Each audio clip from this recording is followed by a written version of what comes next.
The AP, the White House has asked California congressional members to hold a roundtable in an airplane hangar in Santa Monica during Trump's visit. I'm Jennifer King. California lawmakers have approved wildfire recovery funds. I'm honored. Thank you. California Governor Gavin Newsom to sign these two bills appropriating $2.5 billion effective immediately to the communities impacted by these wildfires. With fires still burning and new ones erupting, the funds are intended to support response efforts, evacuations, sheltering survivors, and removing hazardous waste, and to help local officials speed rebuilding of homes and schools. Correspondent Ben Thomas. Although it will likely be razor close, it appears President Trump's choice for defense secretary will win Senate confirmation later today. In an earlier vote on whether to advance Pete Hegseth's nomination, two Republicans, Senators Collins of Maine and Murkowski of Alaska, joined all the Democrats in voting no. Still, the nomination did advance, and the final vote will come later today. President Trump's executive order blocking birthright citizenship has been temporarily blocked by a federal judge in Seattle. Mr. Trump says it comes as no surprise. He says there will be an appeal. And the president's urging the Saudis to cut oil prices, saying that could help to end Russia's war in Ukraine. On Wall Street, the Dow futures down 95 points. NASDAQ futures are off 31. More on these stories at townhall.com. Not sure if you've heard, but President Trump says Newsmax is really terrific. He also says Americans are tuning into Newsmax because it's really good. Are you one? Newsmax is now on all major cable networks. And Newsmax 2, our streaming channel, is on all big OTT platforms like Roku, Samsung, Amazon, and more. But you really need to get Newsmax Plus. It's our streaming service with all of the top Newsmax shows with Rob Schmidt, Greta Van Susteren, Greg Kelly, Chris Alcedo, and others. You'll get great analysis from Dick Morris, Carrie Lake, Alan Dershowitz, Mike Huckabee, and more. Newsmax Plus covers all the major Trump rallies and news events, even the ones Fox News won't. Check out Newsmax Plus now and start your free trial today. It costs nothing to start. Go to NewsmaxPlus.com to register. Then download the app and start watching. Millions are watching Newsmax. Go to NewsmaxPlus.com today. The UN has suspended all travel into areas held by Yemen's Houthi rebels after more of its staffers were detained by the rebels. The action comes after the Iran-backed Houthis detained UN personnel, as well as individuals linked to the once-open U.S. embassy and aid groups. The Houthis did not immediately acknowledge the UN decision. However, it does come as they've been scaling back their attacks on shipping and on Israel after the ceasefire was reached in the war in Gaza. The Philippines launching a comic book aimed at countering what the country says is China's disinformation campaign to push its expansive territorial claims in the South China Sea. The 40-page book contains caricatures of a Filipino teacher and his young students discussing the territorial disputes in simple terms and highlighting the Philippines' position. One fictional student in the book describing China as a bully. News and analysis at townhall.com. The vote 74-25. The Senate confirms John Ratcliffe as CIA director. Ratcliffe previously served as Director of National Intelligence from 2020 to 2021. He previously served as the U.S. Representative for Texas's 4th District. That was from 2015 to 2020. During his time in Congress, Ratcliffe was viewed as one of the most conservative members. He was opposed by many Democrats for his involvement with the Heritage Foundation and contributions to its Project 2025 agenda. Bob Wagner reporting. A former Colorado Bureau of Investigation DNA scientist has appeared in court facing criminal charges for alleged data tampering that authorities say raises questions about the validity of more than 500 cases. Problems with the researcher's work were found in cases involving homicide, sexual assault, robbery, and various other serious crimes. More on these stories at townhall.com.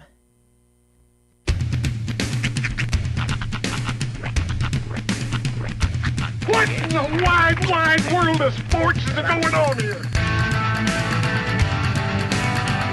I promise you, whatever scum did this, not one man in this force will rest for 1 minute until he's behind bars. Now let's grab a bite to eat. Yeah, come on. I feel the hot wind on my shoulder. and the touch of a world that is older. I hit the switch and check the number. I leave it on and then I slumber. I hear the rhythm ringing through it. Flamenco guitar and cumbia music.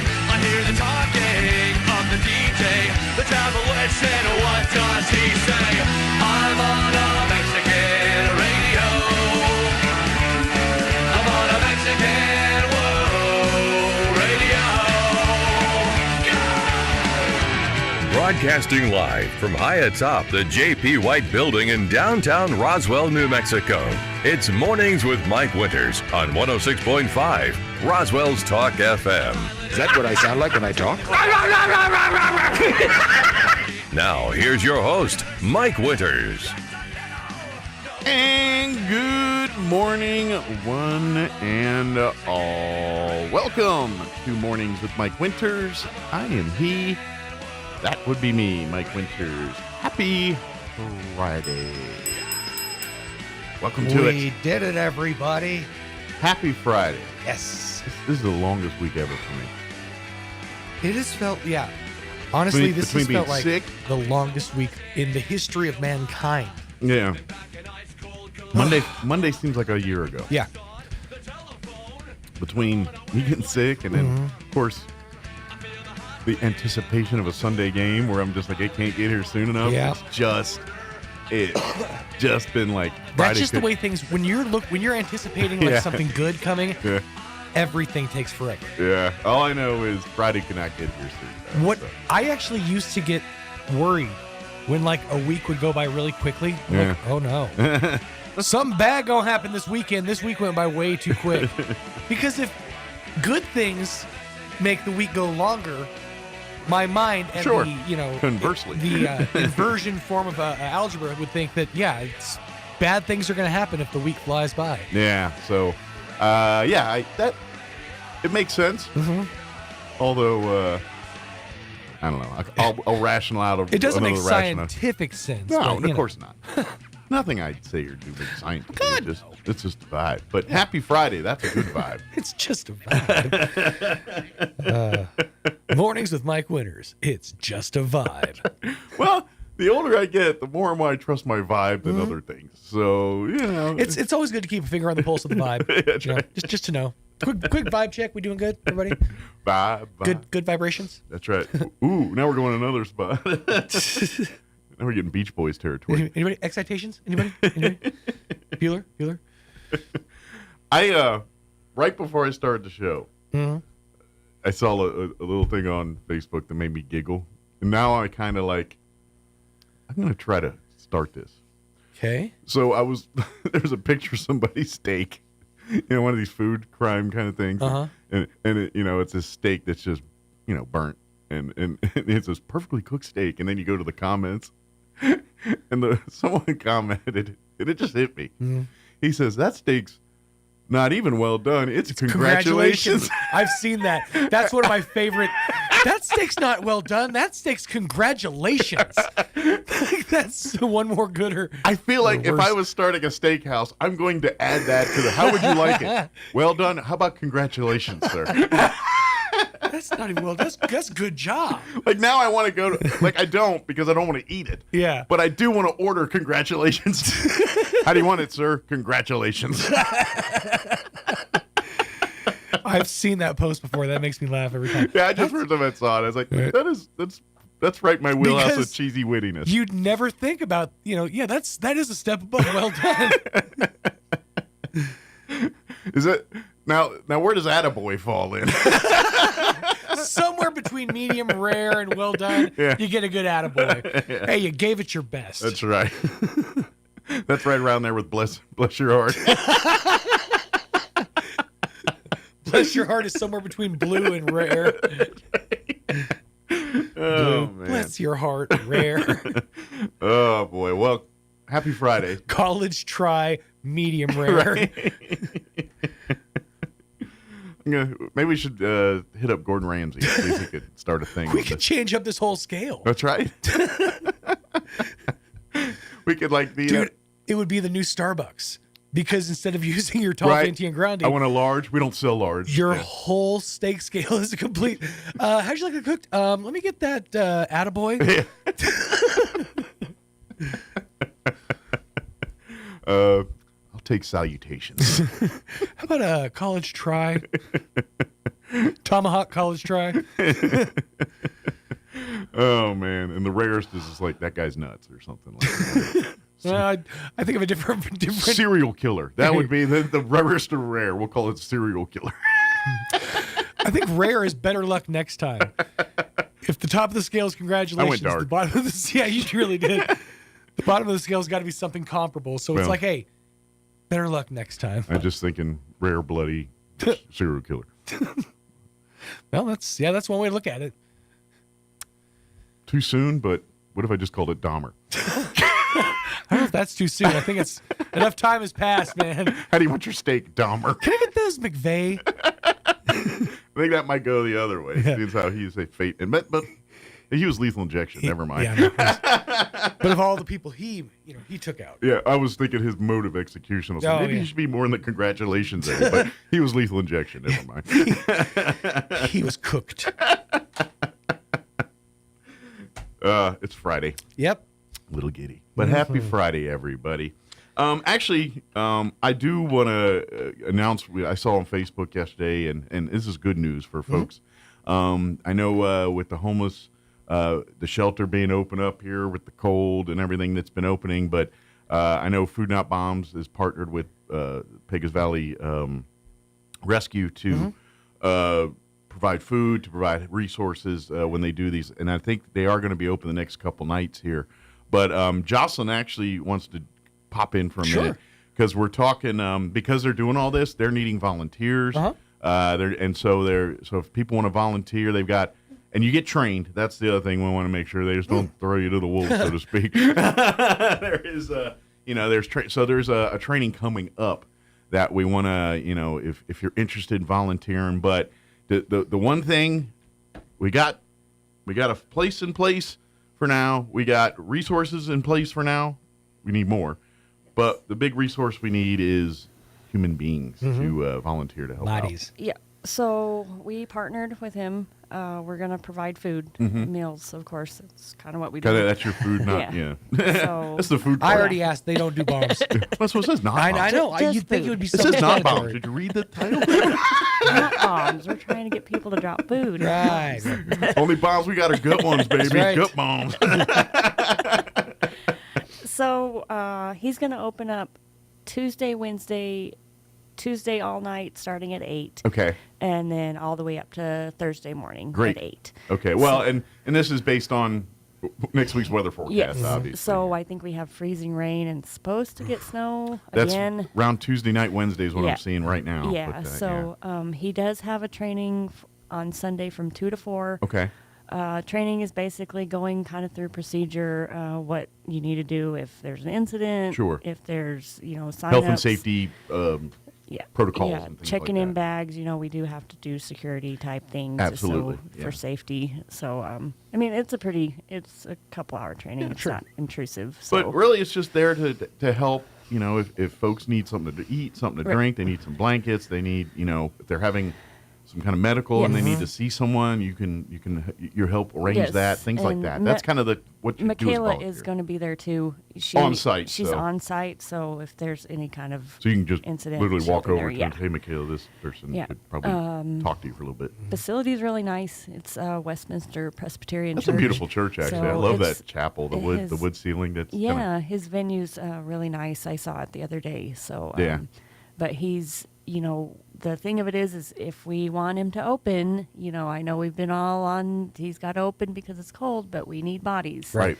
Because if we don't have bodies, we can't open. Sure. Yeah. And that's kind of the big caveat is the church saying, welcome, but we need staffing. Yes. We need people to be here. We don't have the bodies to do that. And, the shifts are a couple hours, it's literally 8 to 12. To quote another organization, many hands make less work here. Yes, so, please. If the more volunteers, we can scale it back to 1-2 hour shifts, depending on, the amount of people we have available. Really need community to come together But to make this happen. Reach out today because, like I said, Sundays we kind of need everybody on board for the Sunday training here to get through that. How long is it? Was a couple hours? It's 2 to 4. 2 to 4. So it's just 2 hours. So at the church. Yeah. So you only missed the first quarter of the Commanders game. Sorry. Yeah. It's right at 1 o'clock. Oh, come on. You're going to have the earpiece in. Listening. Why is that guy in there cheering? Oh, excuse me. Or Philly's going, well, son of a... Sir, it's just crackers. Now, what we're going to need you to do is distribute the food evenly. Yeah! Oh, right. Yes, ma'am. That's the spirit. But please come. And where's the training taking place? The church. At Church. Westminster Presbyterian Church. Address is... It's over by Enchanted Park there. Yeah, behind the Harley Davidson shop. Yeah, on West Sycamore. Second. It's like right in that.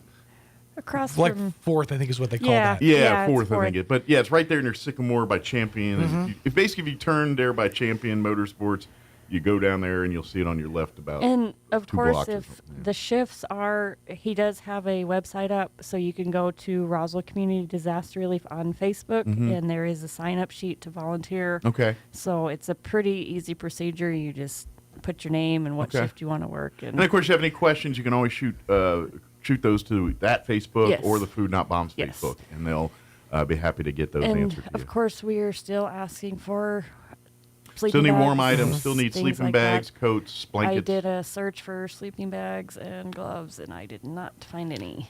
The well's running dry around here. I know Enrique does have some at the church, but, he's also kind of limited too. So Sure. Well, those... whatever comes in is going right out about as fast basically, as it comes in. So we can use all the above on that. So if you do have, like I said, stores and stuff are pretty stripped bare of sleep bags. But if you happen to have maybe some older ones that are still good, but you're not wanting, go to the thrift stores. You never know; they may have blankets, things like that. Maybe if there's somebody listening out there at thrift stores and y'all have a few sleeping bags, maybe reach out and you can buy those off you or whatever to get that taken care of. Now, Tuesday we did outreach bags. Okay. So we were able to hand out bags that had things, gloves, and some comfort like items, and things to keep warm. And we'll still continue to do that tonight. Now, for our winter hours for serving, we're at 1210 North Main until it gets warmer. Very good. So that's the Alpha Alpha Home Care. Home Care, thank you. Yeah. So we'll be there at 5 tonight, serving a warm meal. If you want to come eat, we'll also hand out supplies still. Yeah. So just look for the ice cream van. Yeah. It's not painted yet, but it looks like a creepy van. But we promise we won't kidnap you. Right. Good things come out of this creepy looking van. Good news is if we do, it's not very fast. They'll catch exactly. It's literally me and Andrea going down the street saying, "Hey, you need food?" I bury the pedal and it only goes 30, so we ain't get very far. And that's kind of, and again, that's kind of the mainstay of Food Not Bombs. So if you're a restaurant at the end of the night and you're having or end of your shifts and you have extra foods, or a civic group that has a bunch of leftover spaghetti or lasagna from your meals or any of that, or a lot of times families cook these pots of chilies and soup and ain't but 2 people living in the house and they got 6 gallons of soup. Right. So well, and especially next week, we have offered to provide food for the 3 days. So any kind of dishes people want to bring, absolutely, we'll take it over there, and they'll get fed over at Westminster. It's breakfast, lunch, and dinner that he is serving. Yeah, so all the above, and even if you donate, like the grab and go stuff too, they can always put in these bags or hand out. Hey, here's some granola bars. Here's some chips snacks, or whatever. Yeah, chips, anything like that will be. Because we're not limiting. Yeah, because it all will get consumed. Whether it's sitting down on a plate eating a meal, or when they do go back out to the wild, they've got supplies. So, well, thank you, Jocelyn. But thank you. Sunday's training 2 to 4. Reach out to on Facebook to the Roswell Food Not Bombs Facebook page or the Pecos Valley Emergency Transit. What is it? It's Pecos Valley Public Services, or the sign-up sheet is on the Roswell Community Disaster Relief Facebook. There you go, Roswell Community Disaster Relief page so there, too. That's where you can sign up for a shift. Excellent. And I'm going to take a stab. People at 211 probably are up on this, too, so they could probably, if you call them and ask, they could probably tell you a little bit more about it, too. We're going to put it out there. Anybody, just please. Yeah. We need it to open, you know. Well, we're getting another week of cold temperatures. We're still kind of in the middle of one now. Just sort of climbing out of it. So, and these folks definitely need help. Just days ago we lost one because of the weather and it's cold, and we don't want to do that again next week. And one more thing, I'll put it out there. There is going to be a virtual bus stop. Okay. So he'll put it out there, I'm sure, probably this weekend. Okay. But what that is you can just call and they'll pick you up and they'll bring you right to the door. Yeah. Oh, awesome. It's virtual, isn't it? The boat stop floats. Not. We're not gonna. Hey, look into my little lens here. It's a simulation of a bus stop. You're virtually here.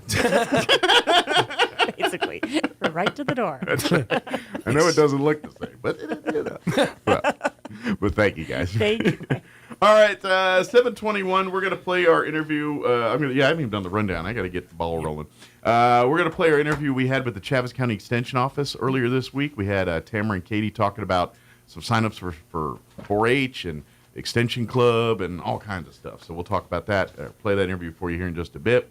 In the 8 o'clock hour, we had Jeff Gunn and Matt Robledo join us from NMMI talking sports. We're talking a little basketball, Colts, Bronco basketball, a little volleyball, a little baseball, a little bit, all the above there. So, of course, they had one game they talked about last night, but they got a game up on Monday too. So pay attention to that part too. And then in the 9 o'clock hour, John LeMay and Jacob at the Historical Society for Southeast Mexico is going to join us talking about some things they've got going on over at the Historical Society. It is 7:21. Let's do this. We're going to take a quick break. No, it's not that quick. About 5-minute break. We're going to play some commercials, and then we'll play our interview with the Extension Office on the other side. Don't go away.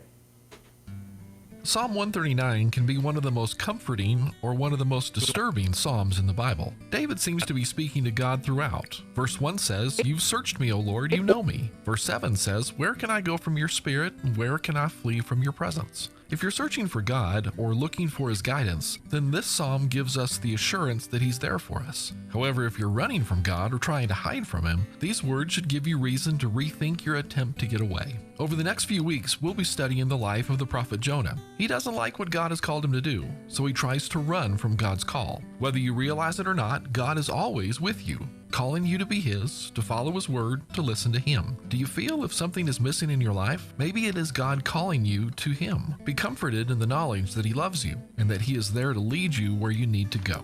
Join us at the Country Club Road Church of Christ for worship at 10 a.m. on Sunday, located on the corner of Country Club and Washington in Roswell. Time to trade in and trade up in 2025 with Roswell Honda. With a fresh new lineup of vehicles and great rates that mean you can trade up and save. Like a new 2025 Honda Civic Hybrid, just 4.9% for 48 months, 2.9% for 36 months on new Pilot and Ridgeline, and 2.9% for up to 60 months on new 2025 Honda Accord. So hurry in before the savings pass you by.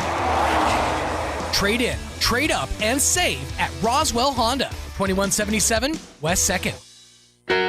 Coming to the Liberty, Friday, February 7th. Don't miss a great evening with Los Lonely Boys. How far is heaven? Lord, can you tell me? And special guest, Shiloh. Now I'm dodging a Ford in my Chevrolet. Doors open at 6 and the show starts at 8. Tickets are on sale now at thelibertyinc.com. Get yours before they're gone. Don't miss an evening with Los Lonely Boys. Special guest, Shiloh, Friday, February 7th at the Liberty, 312 North Virginia in Roswell. This is a 21 and up event. Sure, you can inspect your own roof, get out that rickety ladder, crawl around up there and try to spot the problem until... Or you could call the experts at Do Right Roofing. Do Right Roofing has quality products for any type of roof. They can even install seamless gutters. Do Right Roofing will inspect your roof and give you a free estimate fast. Keep your feet on the ground. Call Do Right Roofing today. 575-623-2273. Let Do Right do your roof right. Find them fast in names and numbers. Picture this. You're behind the wheel of a John Deere compact tractor. You're effortlessly breaking ground, moving piles of rocks just by moving a lever, and enjoying the sun as you clear brush across your pasture. We could keep trying to put you in the moment, but to really understand what this feels like, you just have to get in the seat. Stop by Pecos Valley Equipment in Artesia and Roswell, or visit us online at pecosvalleyequipment.com. Did you know almost 75% of the time we're replacing a roof, something totally weird or unexpected or bizarre happens? Jennifer here again from Trustmark Roofing, and I want you to know that we are always prepared for the unexpected. That's why we always have project superintendent on site at your home at all times to handle those weird, bizarre things as they pop up. Things like an unexpected layer of wood shake shingles under your shingles or rotted out decking boards, problems with flashing or ridges or missing supplies that somebody needs to chase down.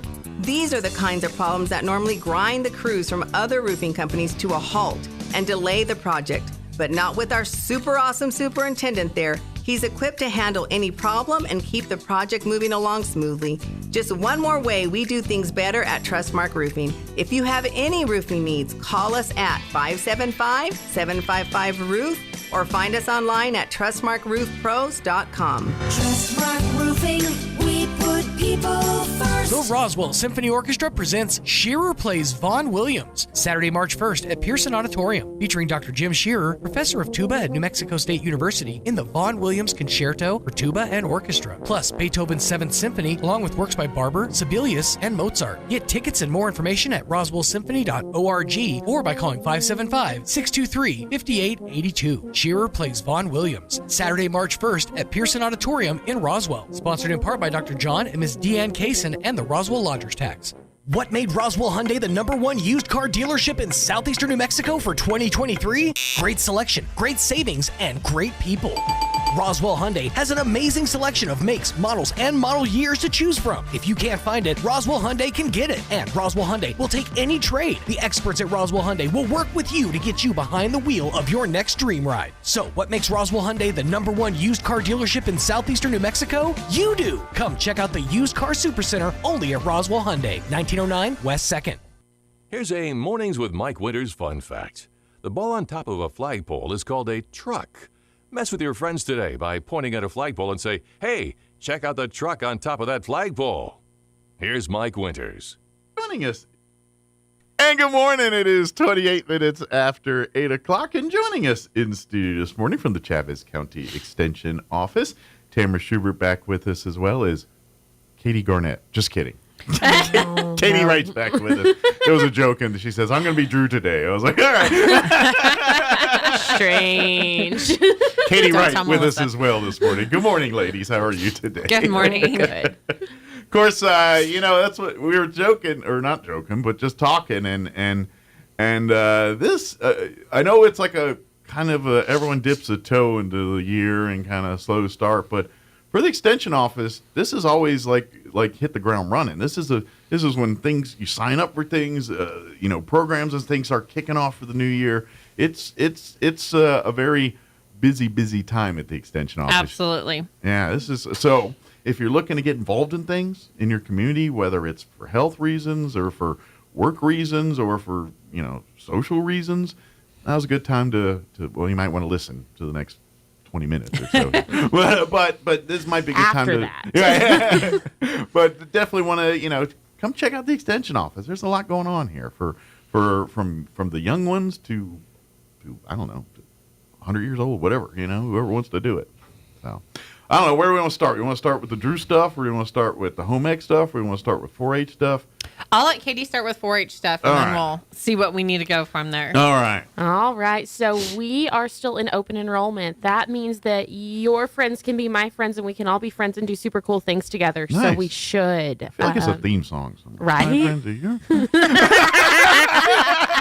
You let me know how that writing process goes. We'll get it playing in the office over the speaker. Very good.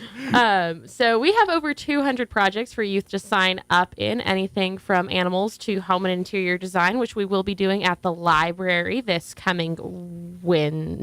next Wednesday. Yes. The second and third Wednesdays of each month. It's a little off kilter this month. So you have to Yeah. I was like next month. Because Next month. the third Tuesdays next to the fourth Wednesdays and all that. And you're like, well, which one is it? January's just a giant Monday. Right. I don't know. It's all a mess. But we'll be doing housing and interior design at the library. That is free and open to the public. Yeah. So if you want to come sample 4-H, that's a great place. And that's a monthly visit. It's different topic each month, but the 4-H come to the library every month.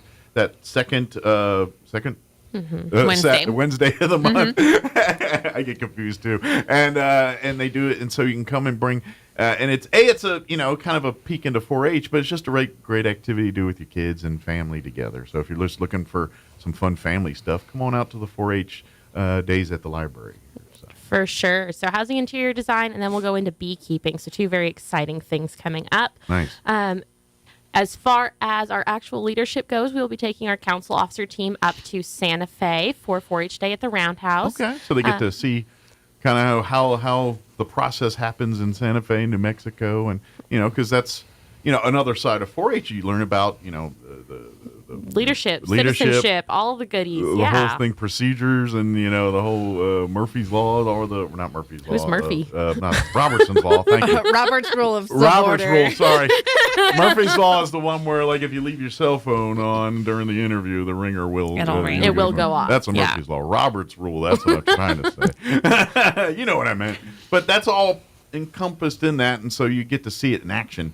These youth get to see it in action in Santa Fe. So do they get to sit on some of the House sessions and stuff too? Yes. So it will be declared 4-H Day in the New Mexico Legislature in both the House and the Senate. So we will get to watch that proceeding see both go sides on. in sessions Absolutely. at various points.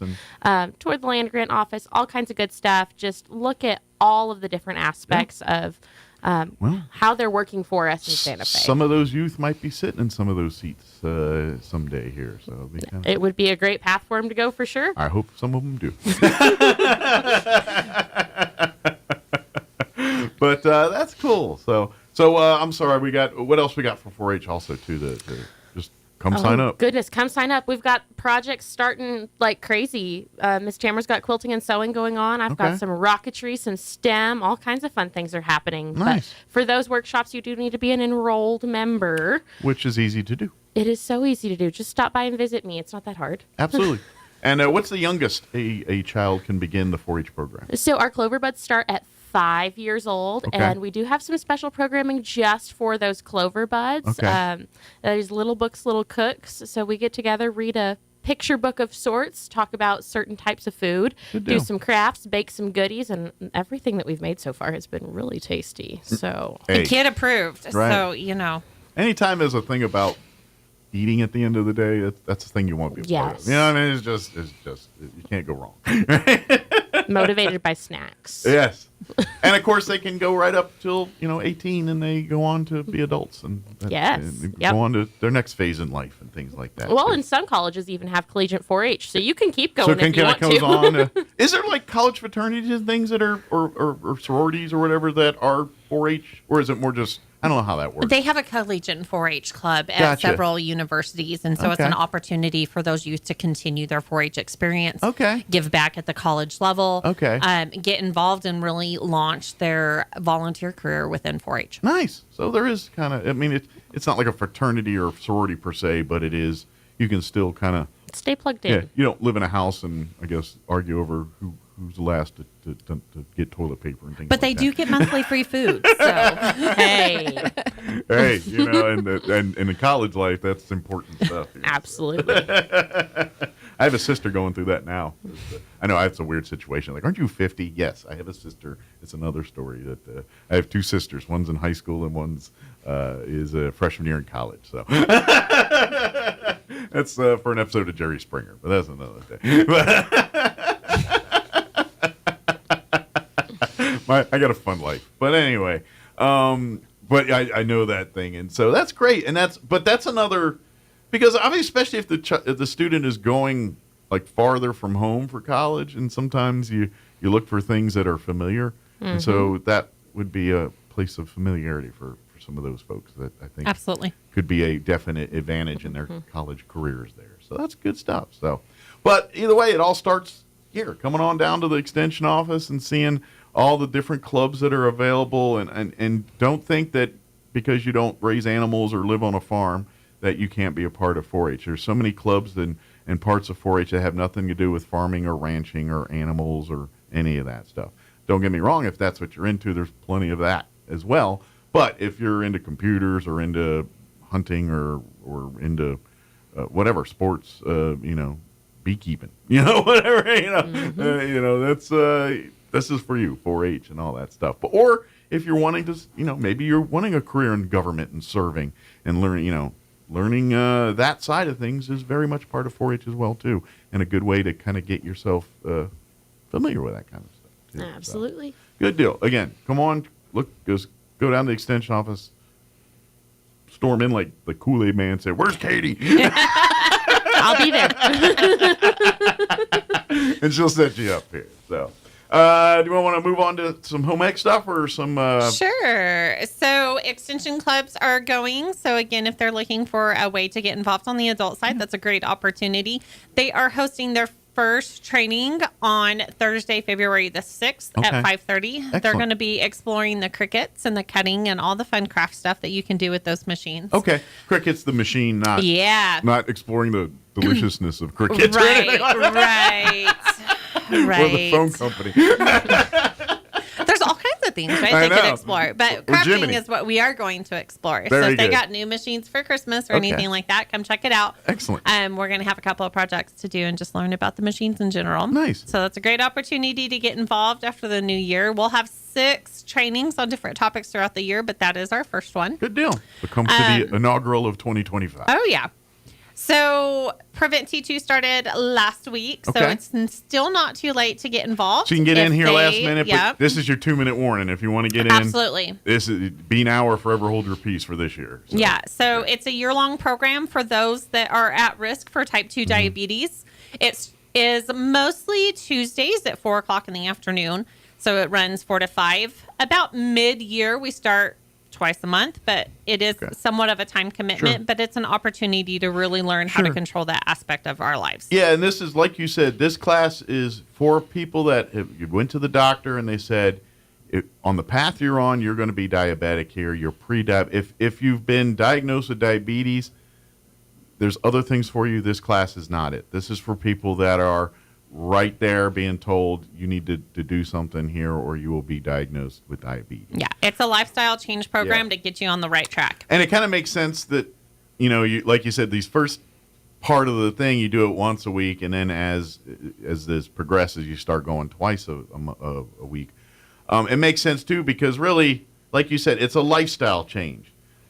And you're going to stumble. And that's why this is a program, because when those moments happen, they say, all right, let's dust you off and we'll get back on track here and get going here. And you get a support system because the other members of the class are all working together, and you're kind of, so if you love that social element of, especially if your family's like you're the one being diagnosed and the rest of the family's like, nah, I still want to eat the way I eat. You know what I mean? And that makes it that much harder for you to get on that. So this is an opportunity for you to kind of hang out with people in the same boat, so to speak, and help each other get through this. And through y'all's, training, expertise, and kind of mentoring through this process.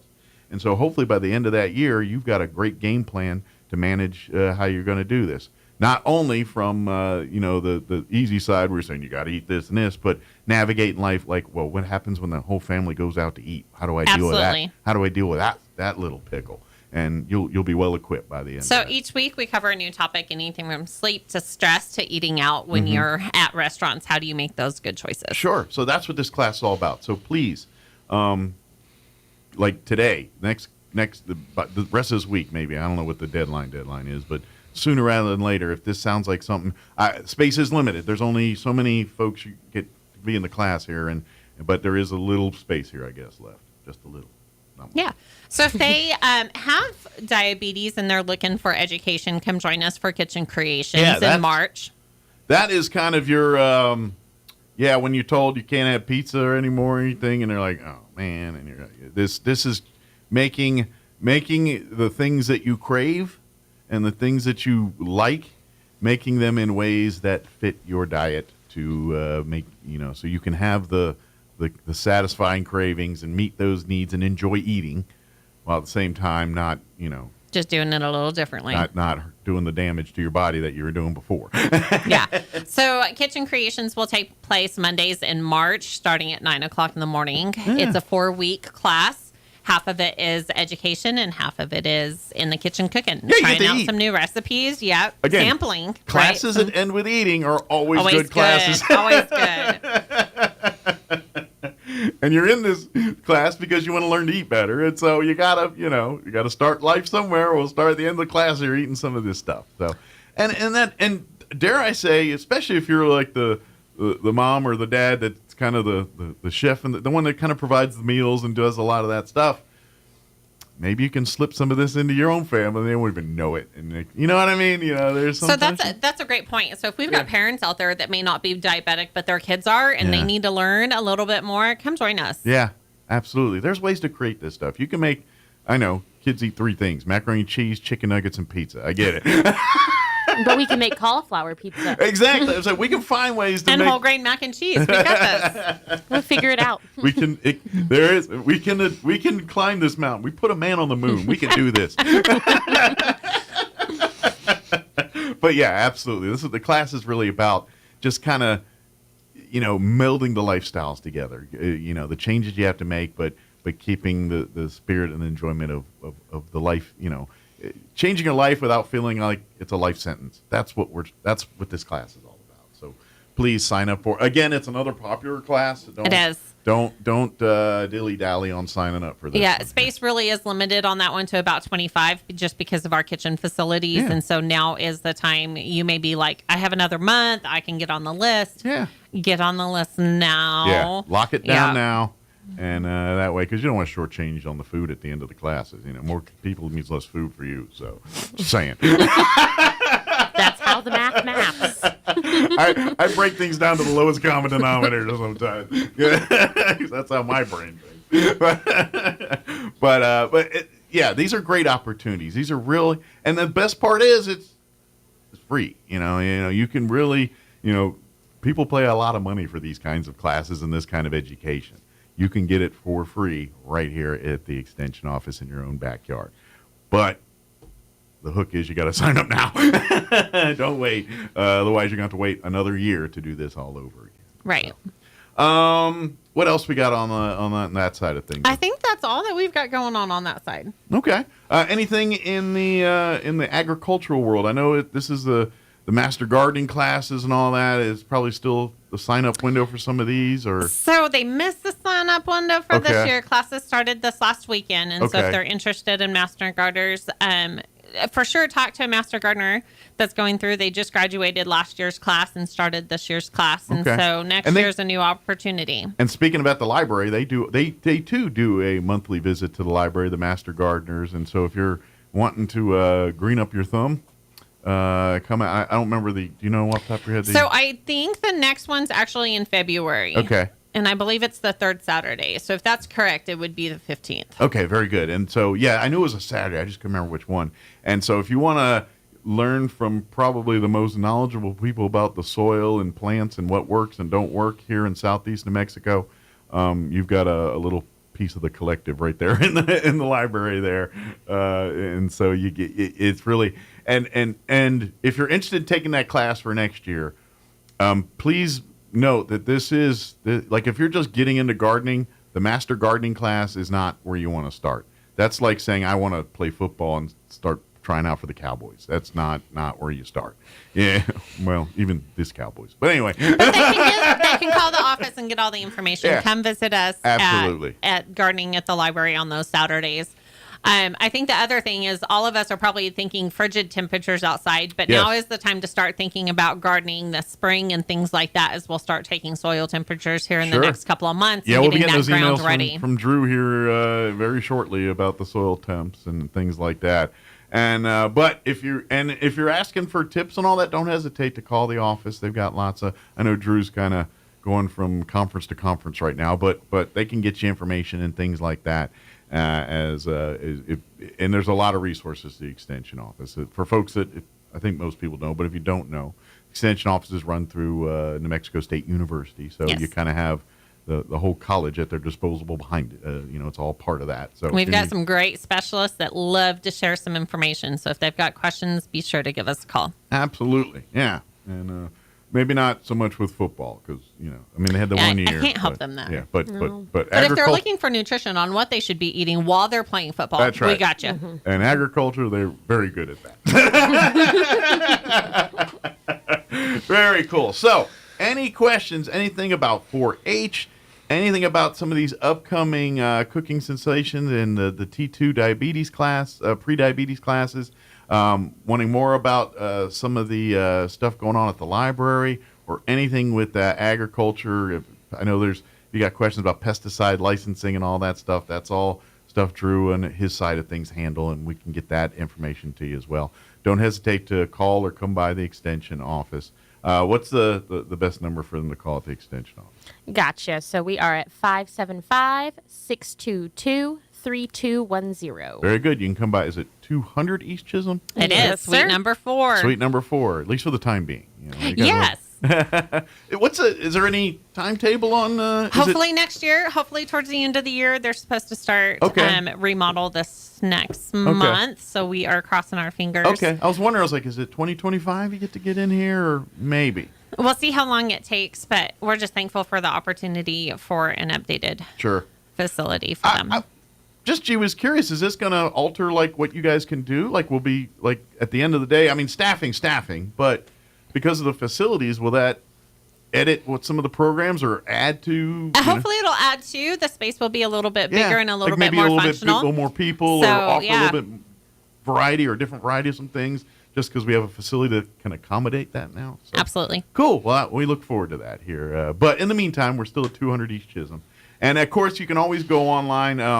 Like I said, a lot of it's through New Mexico State University. But if you type in Chavez County Extension, usually you can find everything you need because there's a lot of Just ask Siri. Yeah, she's got it. Yeah. and website. There is a website that people There is, and it's always being updated, so be sure to check by. It's just chavezextension.nmsu.edu, and I'll take you right there and give you all the goodies. Yeah, that way you can keep up to date on calendar events for 4-H or anything with some of these classes, or if you're looking for extension clubs, which we didn't say, but we should say is that's adult 4-H. That's the inside is not, but it is. It's and so if you are if you don't see one of the extension clubs that kind of strike your interest, but maybe you can offer something. Well, let's add to the party. Well, absolutely. Add another extension. We love club. friends. Yeah, all the friends. Maybe cricket's not the cricket. Maybe like cricket and so on. No, but if you want to play the game of cricket, I've got some people. Hey, so one of the trainings they want to do this year is pickleball. There you go. Maybe a pickleball club. I'm thinking that's kind of getting very trendy and popular right now. And so, when the young people are playing it now, it's getting, then it's... I love to do things young people do. I'm going to go the other way with this. Because you know how when they say old people, if we start saying it, it's that saying's kind of jump the shark kind of thing? Mm-hmm. Pickleball, these young people are into it now. It's starting to jump the shark on.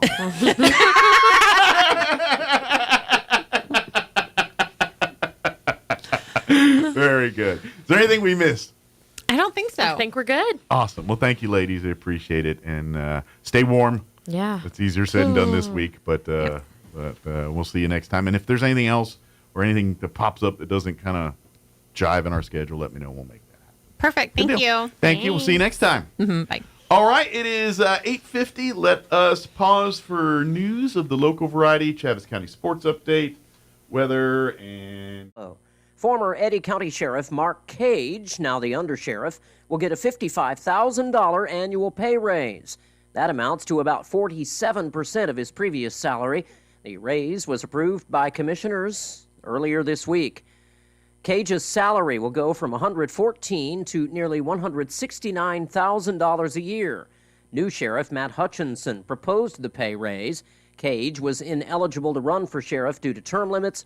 The move means Cage, the undersheriff, will now make more than his boss, the sheriff. Commissioners also approved significant pay raises for the county treasurer and the commissioners themselves. Artesia Mayor John Henry is planning to be absent for a couple of months due to his responsibilities in Santa Fe, representing District 54. Henry was elected as a state representative back in November and did not seek another term as Eddy County Commissioner. He will not be paid as a state lawmaker. Also, at the recent council meeting, city staff said they are moving forward with plans to build an outdoor pickleball court through a $650,000 grant from the state. You're up to date. I'm Jared Sorello. Do you ever feel like your phone knows too much? Like you casually mention a pair of shoes and bam, suddenly, ads for them are everywhere? What the heck is going on? I'm Kim Commando for Total AV, the award-winning antivirus software for just $19 a year right now at protectwithkim.com. No, you're not crazy. Your voice assistant is always listening. Apple recently found itself in hot water over Siri. A lawsuit revealed that Siri was recording private conversations, even when it wasn't activated. Some of these recordings were sent to contractors for analysis. Apple settled the case for $95 million. Of course, they said they didn't do anything wrong. Voice assistants like Siri, Alexa, and Google Assistant are built to listen, learn, and improve, which means your voice data gets stored. While they say they don't share your data, why take the risk? Go to your settings, clear your voice assistant's data, and adjust just how long it keeps the recordings. Or, better yet, stop it from storing anything at all. Get my newsletter at getkim.com. I hear this a lot. Bob from Chicago wrote me, I thought I was being careful. I got an email from my bank that looked legit. It said that there was suspicious activity, so I logged in to secure my account. A minute later, my money was gone and I was locked out of my account. Wow. Even the most careful people can get caught up by these clever hackers and scammers. That's why you need solid antivirus protection that instantly blocks harmful malware threats and viruses in real time, keeping your personal data and identity safe. Total AV is the award-winning antivirus software that I use and trust, and so do 35 million other people.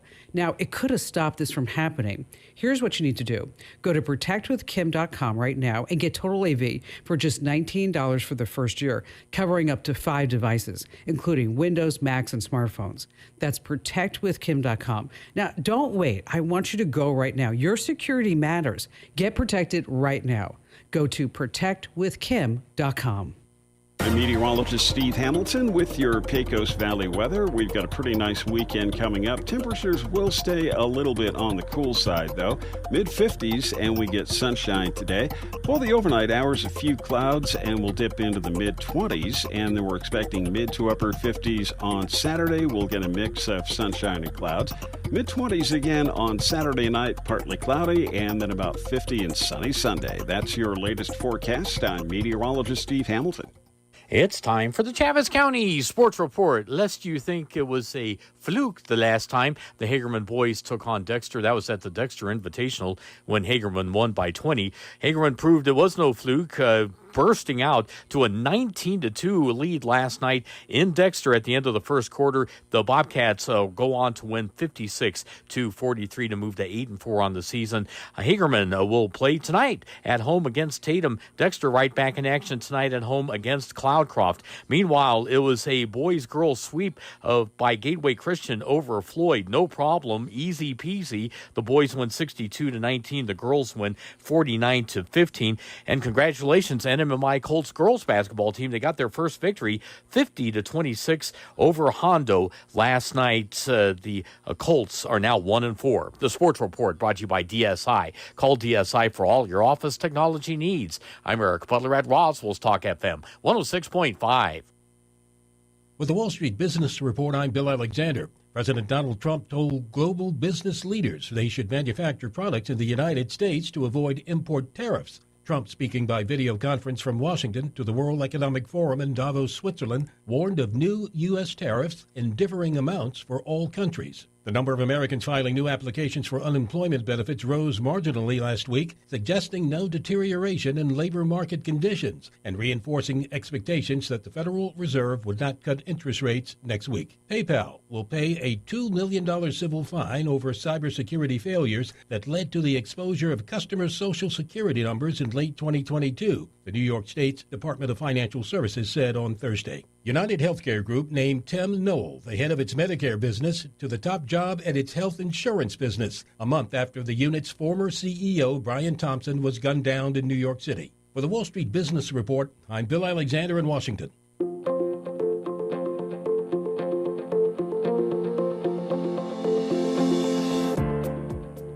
Today we're going to give you the 5th key to a great marriage, taken from Drs. Les and Leslie Perot. Hi, this is Pastor Troy and Julie Smotherman for The Joy of Marriage. The 5th key is commitment. living the love you promised. Galatians 6:9 says, "And let us not get tired of doing what is right, for after a while we will reap a harvest of blessing if we don't get discouraged and give up." You know, one of the keys to commitment is just deciding in your heart, I'm never giving up on God, I'm never giving up on my marriage, I'm never giving up on my family. Commitment is a promise made and kept by two imperfect people. It's good for our kids to see that problems happen and we're committed to solving them together. If you want all 5 keys to a great marriage, you can go to our website at jomconference.com.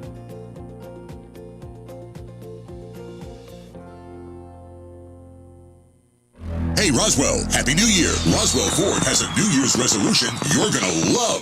We resolve to sell more new Fords in 2025, so we're gonna make it super fun, super fast, and super easy, just for you. In fact, we'll give you the price we'd give to a friend or family member right up front. So bring us any trade in any condition. Don't even wash it, because at Roswell Ford, all trades are welcome. Making payments on your current vehicle and want out early? We can help. We'll take your trade, even if you owe thousands more than it's worth. Worried about your credit? Don't sweat it. Roswell Ford has partnered with more aggressive lenders, all with great rates and terms for good credit, no credit, and even bad credit, with rates as low as 0% APR. Plus, we have a great selection of low mileage, one-owner pre-owned vehicles, all in prime condition, starting at just $10,000.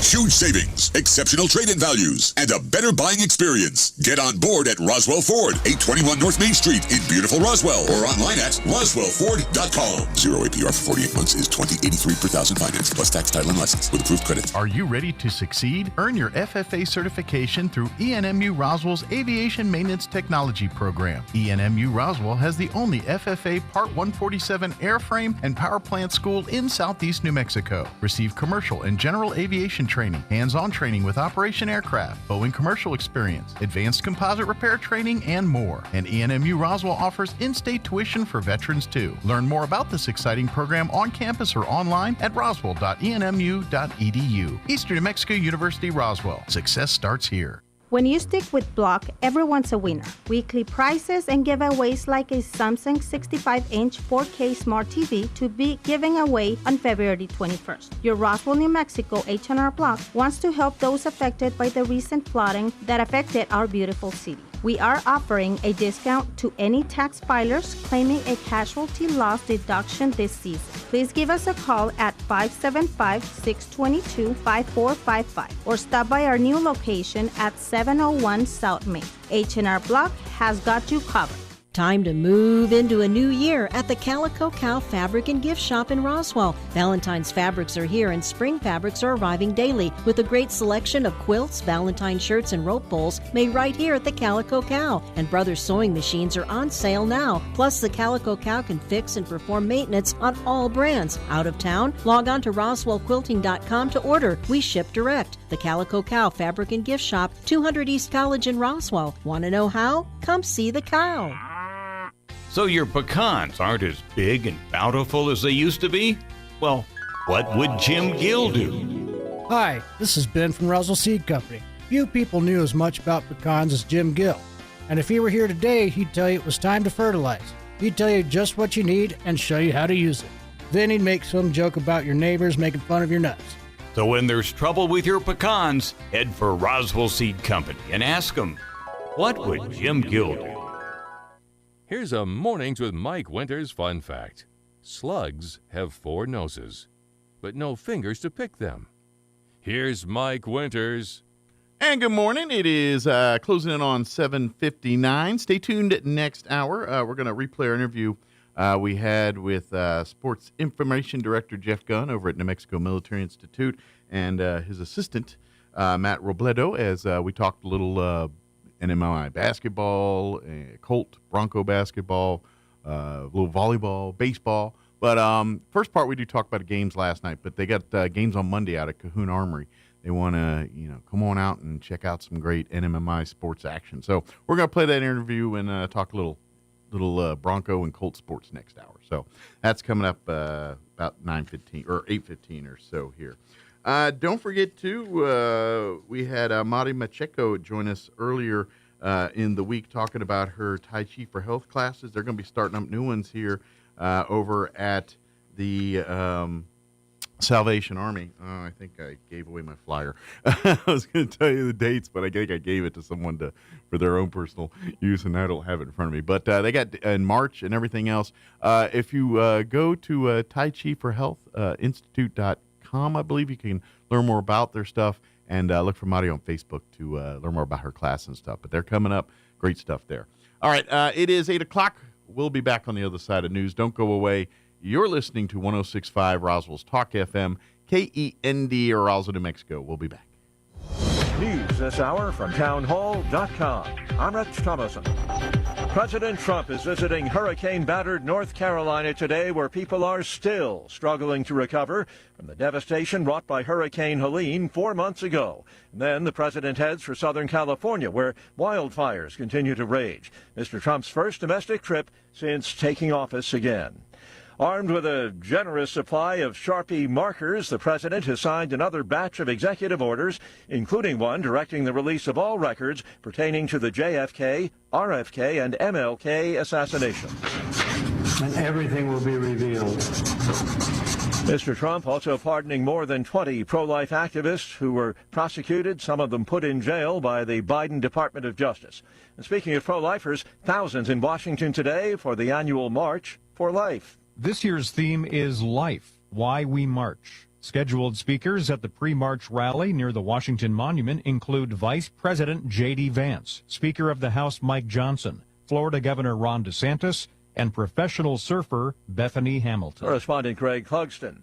A procedural vote clears the way for a final Senate vote on Pete Hegseth's nomination for Defense Secretary. A simple 51-49 majority vote was all it took to get Hegseth past cloture and on his way to confirmation by the GOP-controlled Senate. A vote is expected on Friday. Allegations of past marital infidelity and alcohol problems were enough to switch moderate Republicans Lisa Murkowski and Susan Collins into the no column. Supporters say Hegseth, a decorated war veteran, will help President Trump return the military's focus to keeping America safe and away from woke ideology. Bob Agnew reporting. A Seattle federal judge temporarily blocking Mr. Trump's executive order ending birthright citizenship. The president vows to appeal. On Wall Street, the Dow down 133 points. More on these stories at townhall.com. Here's an important message from the Diabetes Solution Center. Do you like pricking your fingers to test your blood sugar levels? No one does, but it's important to maintain your health. And now, by wearing a small remote device called a continuous glucose monitor, or CGM, you don't need to prick your fingers anymore. It's easy to use and helps you make more accurate diabetes treatment decisions. If you are testing your blood sugar 3 or more times daily, injecting insulin, or using an insulin pump, call the Diabetes Solution Center right now. And if you have Medicare or most major insurance coverage, you may be able to get a new CGM at little to no out-of-pocket cost. Shipping is free, and we'll even bill your insurance company for you. If you are testing your blood sugar 3 or more times daily, injecting insulin, or using an insulin pump, call the Diabetes Solution Center right now to learn how to end the painful finger sticks and get your own continuous glucose monitor, or CGM, at little to no out-of-pocket cost. Japan's central bank has hiked the country's key interest rate from 1/4 to 0.5%. Today's decision to raise interest rates was widely expected, showing their confidence in the country's economic recovery and that inflation is finally back. For decades, Japan suffered from falling prices known as deflation, which slowed the country's economic growth. Last March, Japan exited its policy to keep rates below zero after doing so for over 8 years. The previous hike in July caused a major sell-off in the country's stock market, as investors worried the Bank of Japan may raise rates too fast and because of a complex impact on the value of the Japanese currency. The BBC's Marika Oy. South Korea's military says it suspects North Korea preparing to send additional troops to Russia after its soldiers already deployed in the Ukraine war suffered heavy losses. North Korea is also thought to be getting ready to test fire an intercontinental ballistic missile. News and analysis, townhall.com. Authorities are examining what they describe as very concerning online writings and social media posts linked to the gunman who killed a female student and wounded another student in a Nashville high school cafeteria. Police say the 17-year-old attacker, a student at the school, took his own life after the shooting. This feline flyer has racked up a whole bunch of frequent flyer miles. A Maine Coon cat named Mittens accidentally flew 3 times between New Zealand and Australia this month after her cage was mistakenly left in the plane's cargo hold. Mittens was booked on a one-way trip from New Zealand with her owner to their new home in Melbourne, Australia. But Margot Neves waited hours for her cat before learning the plane had returned to New Zealand with Mittens still on board. They were finally reunited after the cat was flown to Australia again. The airline apologized. Keith Peters reporting. More on these stories, townhall.com.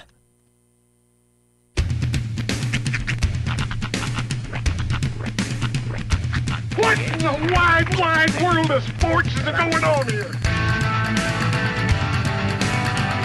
I promise you, whatever scum did this, not one man on this force will rest for 1 minute until he's behind bars. Now let's grab a bite to eat. Yeah, come on. I feel the hot wind on my shoulder and the touch of a world that is older. I hit the switch and check the number. I leave it on and then I slumber. I hear the rhythm ringing through it. Flamenco guitar and cumbia music. I hear the talking of the DJ. The travel said, what does he say? I'm on a Mexican radio. I'm on a Mexican radio. Broadcasting live from high atop the J.P. White Building in downtown Roswell, New Mexico. It's Mornings with Mike Winters on 106.5 Roswell's Talk FM. Is that what I sound like when I talk? Now, here's your host, Mike Winters. And good morning. It is 6 minutes after 8 o'clock. Welcome to hour number 2 of Mornings with Mike Winters, right here on 106.5 Roswell's Talk FM. Though chilly now, it will get into the 50s. It will warm up, yes. I'm going to, right before I went on air, I saw something, and I am shocked, grossed out, and or appalled, and or morbidly curious to try it all at the same time. I think I might know what you're talking about because I saw something earlier that was, what the heck, but go ahead. Okay, I'm curious to see if it is the same. So, okay. I just saw a dude make, and this is the part that kind of, it's a food crime, but at the same time it was done by a guy that can obviously cook. Okay. So this is what makes me like. So it's not the same thing. Go ahead. Okay. This man created, Reese's peanut butter cups. Uh-huh. He made those, but instead of peanut butter, it's got Kraft mac and cheese in it. So it's a.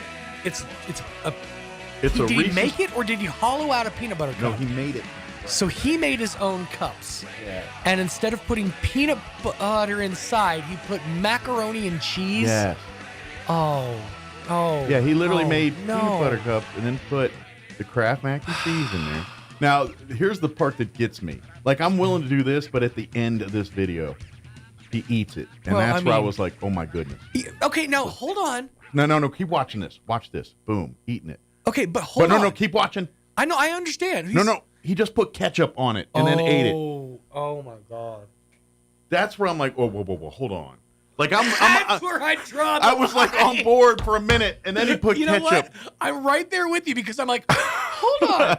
That's why I was like, just watch. Maybe there's something that happens at the corner of chocolate and mac and cheese. I've never been there before. Well, but maybe. Well, here's an argument. Then the ketchup. That in the because I did go to the ketchup right because I am a ketchup and mac fan. Sure, and right to the comments I go. But I did go to the comments and a couple people made a point that I'm like, and you kind of like back in the day or maybe yesterday, depending on your life, when you had the banquet like frozen dinners with the chicken nuggets and the brownies and the mac and cheese, and sometimes a little of the brownie get on your mac, and people are like that wasn't that bad. Yeah.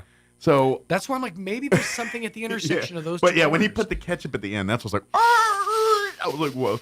That's what I was saying. Like, no, keep watching. That's a sharp turn into Savortown. Yeah. Like, I'm with you there, but I don't know about the ketchup. Man. I don't know about the ketchup. No, okay. So the thing I saw was a corporate thing, which is why I knew immediately it wasn't the same thing. Yeah. Apparently, and I don't think that this is a prank, and I looked around the picture a little bit, I didn't see the usual hallucination markings of an AI. Right. So I think this might be legit. Okay. Totino's Pizza Yeah. is teaming up with Cinnamon Toast Crunch The cereal. Okay. to put out a limited time pizza flavored Cinnamon Toast Crunch. Interesting. Intriguing, but I'm like, I don't. See, I thought maybe they're going to go the other way. A Cinnamon Toast Crunch flavored pizza. That, but I mean, that would be like a dessert pizza. Exactly. Like So I feel like get on board with that. exactly. I feel like that's a product they might actually sell. I need to see if I can, because I was toilet scrolling, so I might have misread.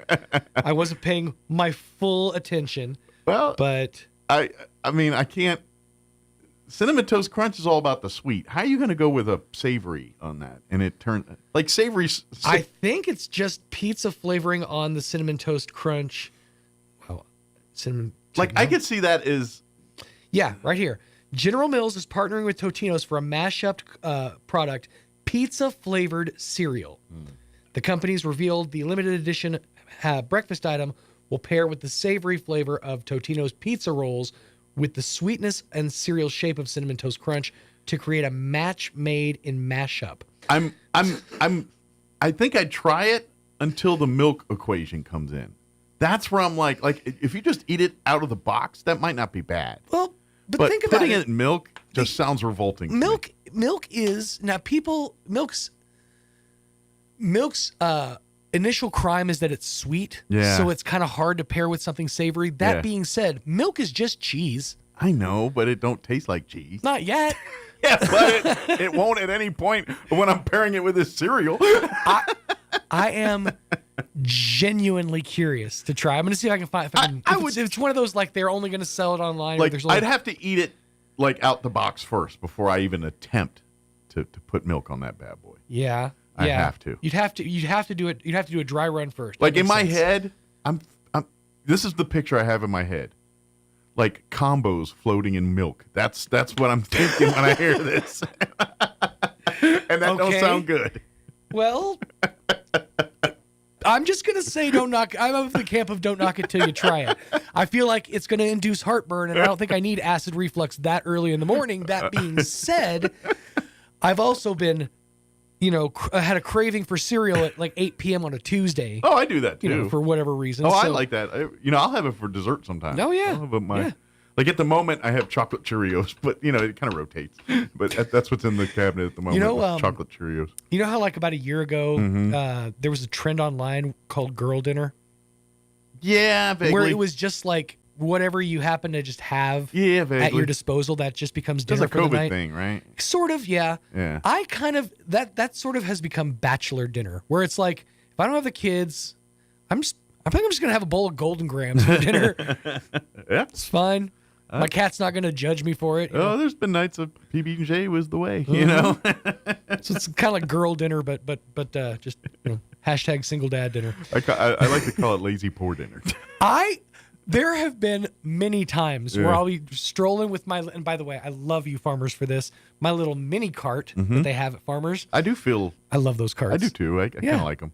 But I'll be strolling along with my mini cart through the frozen food aisle going, oh, they're going to judge me so hard. That's why I love self-checkout. It takes away all the judgment from the checkout people of, oh, this guy's going home to nobody.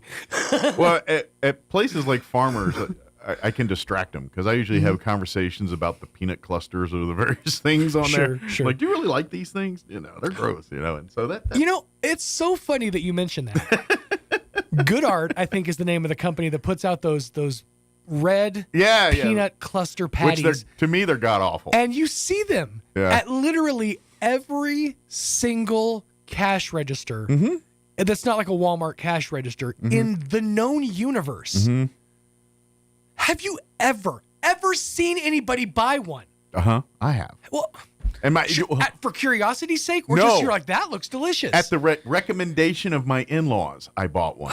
They said they were tasty, and Now, you should okay. get one and try one. And I said, okay. And then I ate one. I said, you people don't know what good food tastes I like. love Boston baked beans. Don't get me wrong. I love candy-coated peanuts. Yeah. They're great.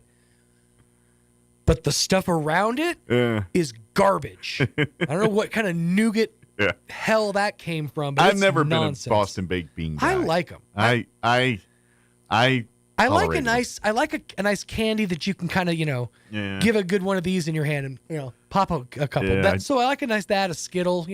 M&Ms will they get soft too quick, but I'll stick to the M&Ms on that one. the ball, you can keep them. I would have rather done that with a cherry clan or a grape ape or a lemon head. Now, okay, you lost me on those other two. So these are the other two of them, the lemon head. Lemon head was the lemon flavored. I never really saw those as like standalone candies. Oh, it was always the ice cream man that had them. Oh, okay. Cherry clan was the other one. So like a cherry which version of lemon I head? think might be interpreted as very racist nowadays. Sure. But and then there was grape ape, which was a grape version. And I'm missing one. There was another one. I thought Grape Ape was a Hanna-Barbera. It was a character. cartoon, but there was a Grape Ape candy. I don't know if they're stealing it or they partnered with them. I don't remember. But there was it was the Cherry Clans. Was it Clan or? Yeah, no, I'm gonna it was Clan because it had a big. Before I say something far more racist, I'm gonna go with Clan. It had a big Asian dude on the That's front why with I was the gonna whole. say something It else, was but- very. Yeah, it was Cherry Clan. Wow. But it was my favorite because it was the taste. Yeah, because it's cherry. But no, I always saw lemon heads in the variety packs. Yeah. Or the movie theater candy. It was always Ice Cream Man's the only place I got them. Ice Cream Man and the liquor store up the street. Right. Where you get your little Donald Duck juices. Donald Duck juices and Hershey's ice cream in the brick. That may or may not have 8 pounds of freezer burn on it. Oh, but once you get to that core, that's a good core. Yeah. That core, it's like aged well. Right. Oh, and of course you can't miss the big jar of pickled pig's feet and pickled eggs. And pickles. There was actually sometimes the big old dill pickle. You know what my one complaint? Let me rephrase that. My largest complaint, because I don't like pickled eggs. Yeah. The one time I've ever gross. had them. I've had them. Yeah, they're not good. But you know what my biggest complaint was? They didn't taste pickly enough. Oh. They weren't pickly. It's like once you get to the core, it's just an egg. Well, and in all fairness, I was like 16 and I worked at a gas station for a summer there or so, and it was one of these, so ours wasn't like a store. It didn't have it. You could buy cigarettes and stuff from the booth or whatever, but you could order that stuff. And so our manager ordered, and so he loved those pickled eggs, and he literally ordered the jar, the big barrel jar of it. And he was a big dude, and kind of he's a nice guy, but not the best, well-kept dude. Just kind of a nasty dude. Yeah.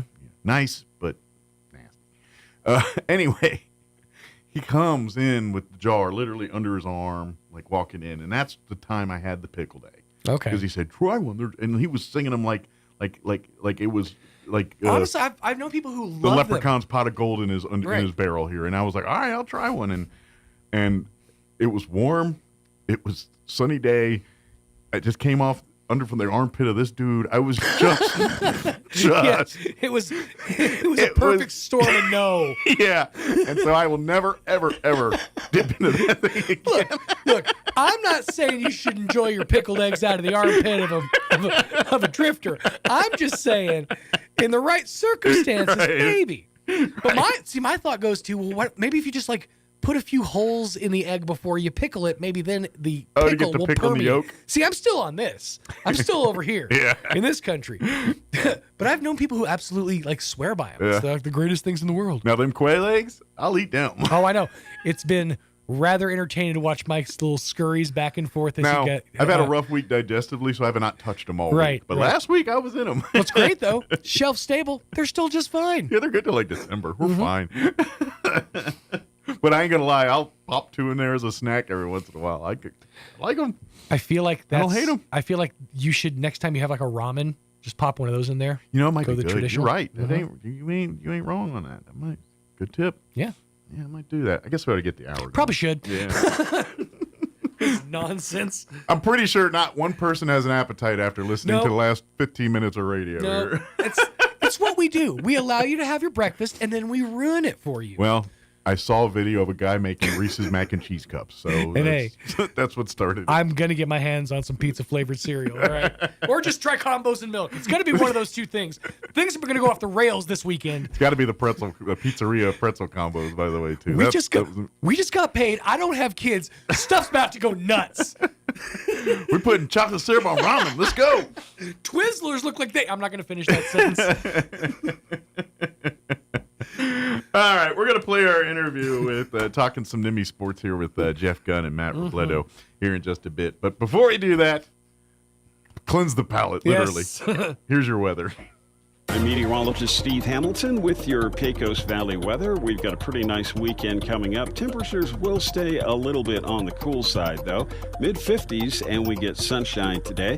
For the overnight hours, a few clouds, and we'll dip into the mid-20s. And then we're expecting mid to upper 50s on Saturday. We'll get a mix of sunshine and clouds.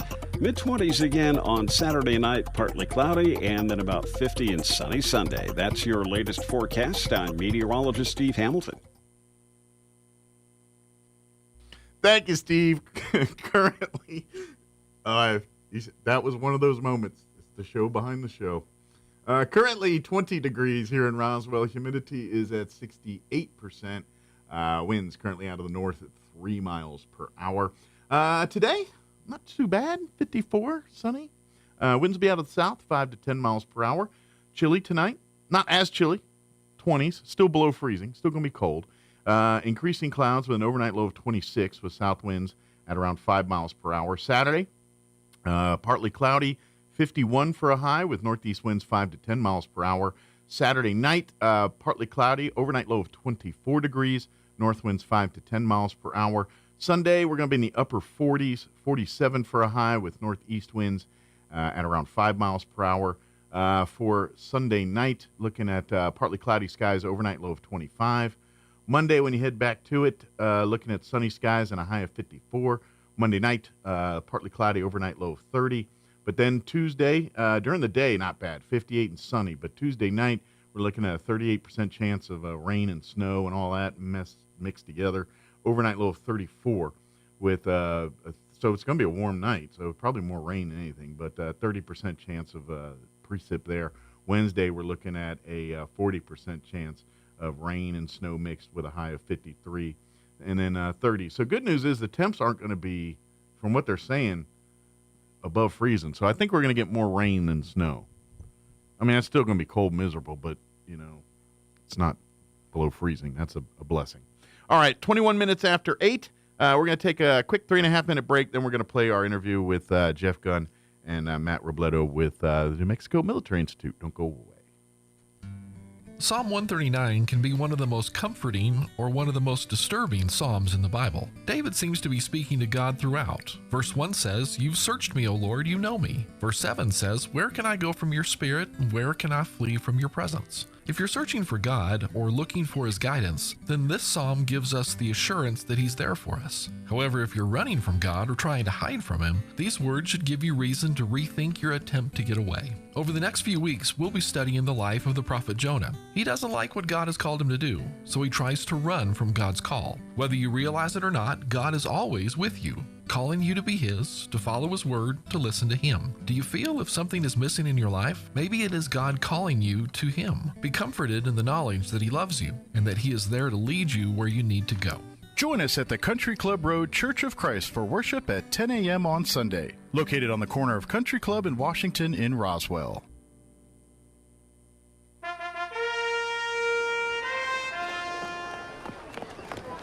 You there! What are these? My glasses, Your Highness. They're incredible. Who made these? The eyesight in Roswell. Or was it Hobbs? Or maybe Carlsbad. So well crafted and stylish. So the eyesight thinks they can challenge my throne with their quality eyewear. Actually, Your Majesty, I got 2 pair and an eye exam. It was so easy. I did it during my lunch break, and they even took my insurance. Lunch break? Who gave you a lunch break? Human resources, Your Majesty. Silence! I'll get you eyesight! The Eyesight, now accepting new patients 5 and up in Roswell, Hobbs, and Carlsbad. 3 locations? Clearly the best in sight. Innovation, service, integrity, and knowledge. J.S. Ward and Son Insurance Agency. Auto and home, life and health, personal and commercial. Bonds too, since 1925. We have the coverage for you. Innovation, service, integrity, and knowledge. J.S. Ward and Son Insurance Agency. When managing a chronic illness, access to the right treatments makes all the difference. Artesia General Hospital's Infusion Center provides IV therapy and biologic treatments, so you don't have to travel far for care. Expert infusion therapy right here in Artesia. Call 575-736-8256 today to learn more. Stock up your freezer with premium New Mexico grown beef cuts delivered straight to your door from Runyon Cattle Meats. Runyon Cattle Meats offers premium grass-fed, grain-finished beef in whole, halves, and quarters, along with special seasonings that perfectly complement the meat. Find mouth-watering recipes, cut lists, gift baskets, and more at RunyonCattleMeats.com. Order today by calling Runyon Cattle Meats at 575-760-5655 or online, RunyonCattleMeats.com. Here's a Mornings with Mike Winters fun fact. Sigmund Freud once believed that cocaine could be used to help treat a morphine addiction. Mike used bacon to get over his addiction to beef. Here's Mike Winters. Good morning. It is 20 minutes after 9 o'clock, and joining us in studio this morning from the New Mexico Military Institute, talking a little, I guess, Bronco and Colt sports this morning here. Correct. Jeff Gunn back with us, and Matt Robledo as well. Good morning, guys. How y'all doing? Very well. Good. Did I botch it or did I get it right? Perfect. Good. I sometimes some of those words, man, they just don't. I try. It's like in my head they sound right, but when they come out here, they just don't work here. But good morning, guys. Good morning. First off, we're right smack dab in the middle of plenty of Bronco and Colt action here. We're kind of in that heating up, meaty part of basketball season right now as we're, playoffs and that kind of stuff. We're starting to sniff that kind of thing, but we got a lot of work to do to get there first kind of thing. So that's kind of, as far as winter sports go, that's kind of what Colt and Bronco teams are dealing with right now. That's exactly right, Mike. I mean, we are in the heart of the basketball season. District play, conference play is beginning now, so all the pre-tournament, the tournament, all that stuff is taken care of, and now it's all about how you do at the district level, so you can try and win district and then make a play for state later on. Just for folks that have been following NMMI Bronco basketball this year, let's just kind of give a little recap. Talk about how the season's progressed through the first half this season. A little bit of a tough season for head coach Sean Schooley and the Broncos this year. We're still searching for our first conference win. We're 5-11 on the season, so struggling a little bit, but very, very young team. I think we only have like 2 sophomores on the squad. So you're going to see that with a young team. They got to learn their chops a little bit and learn how the rest of the league plays. That's exactly right. We do have a star player with Thomas, who's done a great job for us. He's our point guard and the team leader. And we have some incredible athleticism, too. You've got kids like Bramau and some of the other ones and the Polynesian Tuakoi, who have done a great job this year on the inside. But we are in a conference that has how many teams, Matt, that are ranked right now? Currently, there's 3 ranked teams in the conference. Wow. So the competition's stiff within conference. So whoever's coming out of this conference is battle tested, basically, is what that says. It's kind of like in high school here, like at Artesia, Roswell, Goddard. You come out of this district, you're coming for a championship, and so it looks like this conference might be pulling that kind of thing this year, whoever comes out of it. That's exactly right. I mean, I think it's the best conference top to bottom in the nation. You also have 2 teams. So Frank Phillips College is number 15 in the nation. You've got SPC that's number 20. We're going to be playing tonight Midland College, who's ranked number 12. But Howard College has been ranked in the top 10 over the course of the season, have fallen out because they've lost a couple of games. And then Odessa College has been ranked in the top 15 as well. there's just no patsies inside of the conference play. But like I said, if you want to see some excellent basketball, come out tonight, or, KSVP TV, Gene Dow and you guys are going to be doing our crew, Art Sanchez and Kelly McDonald are going to do the broadcast for our game on Monday night for a conference game. But we'd love to see people come out to Cahoon Armory on Monday and pack that. And I would offer this: if you have not been to Cahoon Armory in a while, good call. It might look a little different since the last time you've been in there. They did the major remodel here, 2-3 years ago? How long was that? Yeah, it's been about 2 years now. about 2 years maybe now. Even 3 that we've been inside that building. But it's a beautiful $23 million facility. Yeah. It's literally night and day. It literally went from a dungeon to a palatial place overnight. That's exactly right, Mike. I mean, it is kind of the recruiting central now. We bring a lot of kids in there so they can see the facility and see how nice it is. Yeah. And and it's a great place to come watch a basketball game. It certainly is. It is. Like you said, the competition. But here's what I like too is I think we're setting the table to seeing. Okay, maybe this year not so much, but we're seeing the beginnings of a team that maybe next year. And what I like about it is because you were talking about the competition of the conference, iron sharpens iron. I don't care what anybody says, iron sharpens iron when it comes to sports and things like that, whether it's on the gridiron or in the basketball court, iron sharpens iron. And when you play the best and you get beat by the best, you learn from the best and you get better. And so I think this year, coaches don't like, especially in collegiate world, rebuilding, things like those are not terms we want to use. But in essence, I think, we're like, I feel like this team is, like you said, it's a young team. I think we're setting the table for a little run here. And that's kind of where I feel like you kind of get them on the ground floor, see this up and coming team and see, because I'm going to say, like some of these players you were talking about, seeing them a month ago versus seeing them play right now is probably night and day different, as they've got a month of experience under their belt and they're seeing the faster pace of the game, seeing exactly what the coach has been talking about in practice every day. Exactly. And you get better from that. And so I think it's an exciting time to come and check out some Bronco basketball. Most definitely. So come out tonight. What time's the game time tonight? Matt? Play at 7 p.m. 7 p.m. at Cahoon Armory? Yes, sir. Very good. Come on out. Get there early to get you a good seat and everything. How's the concessions at the Armory? We got chips, sodas.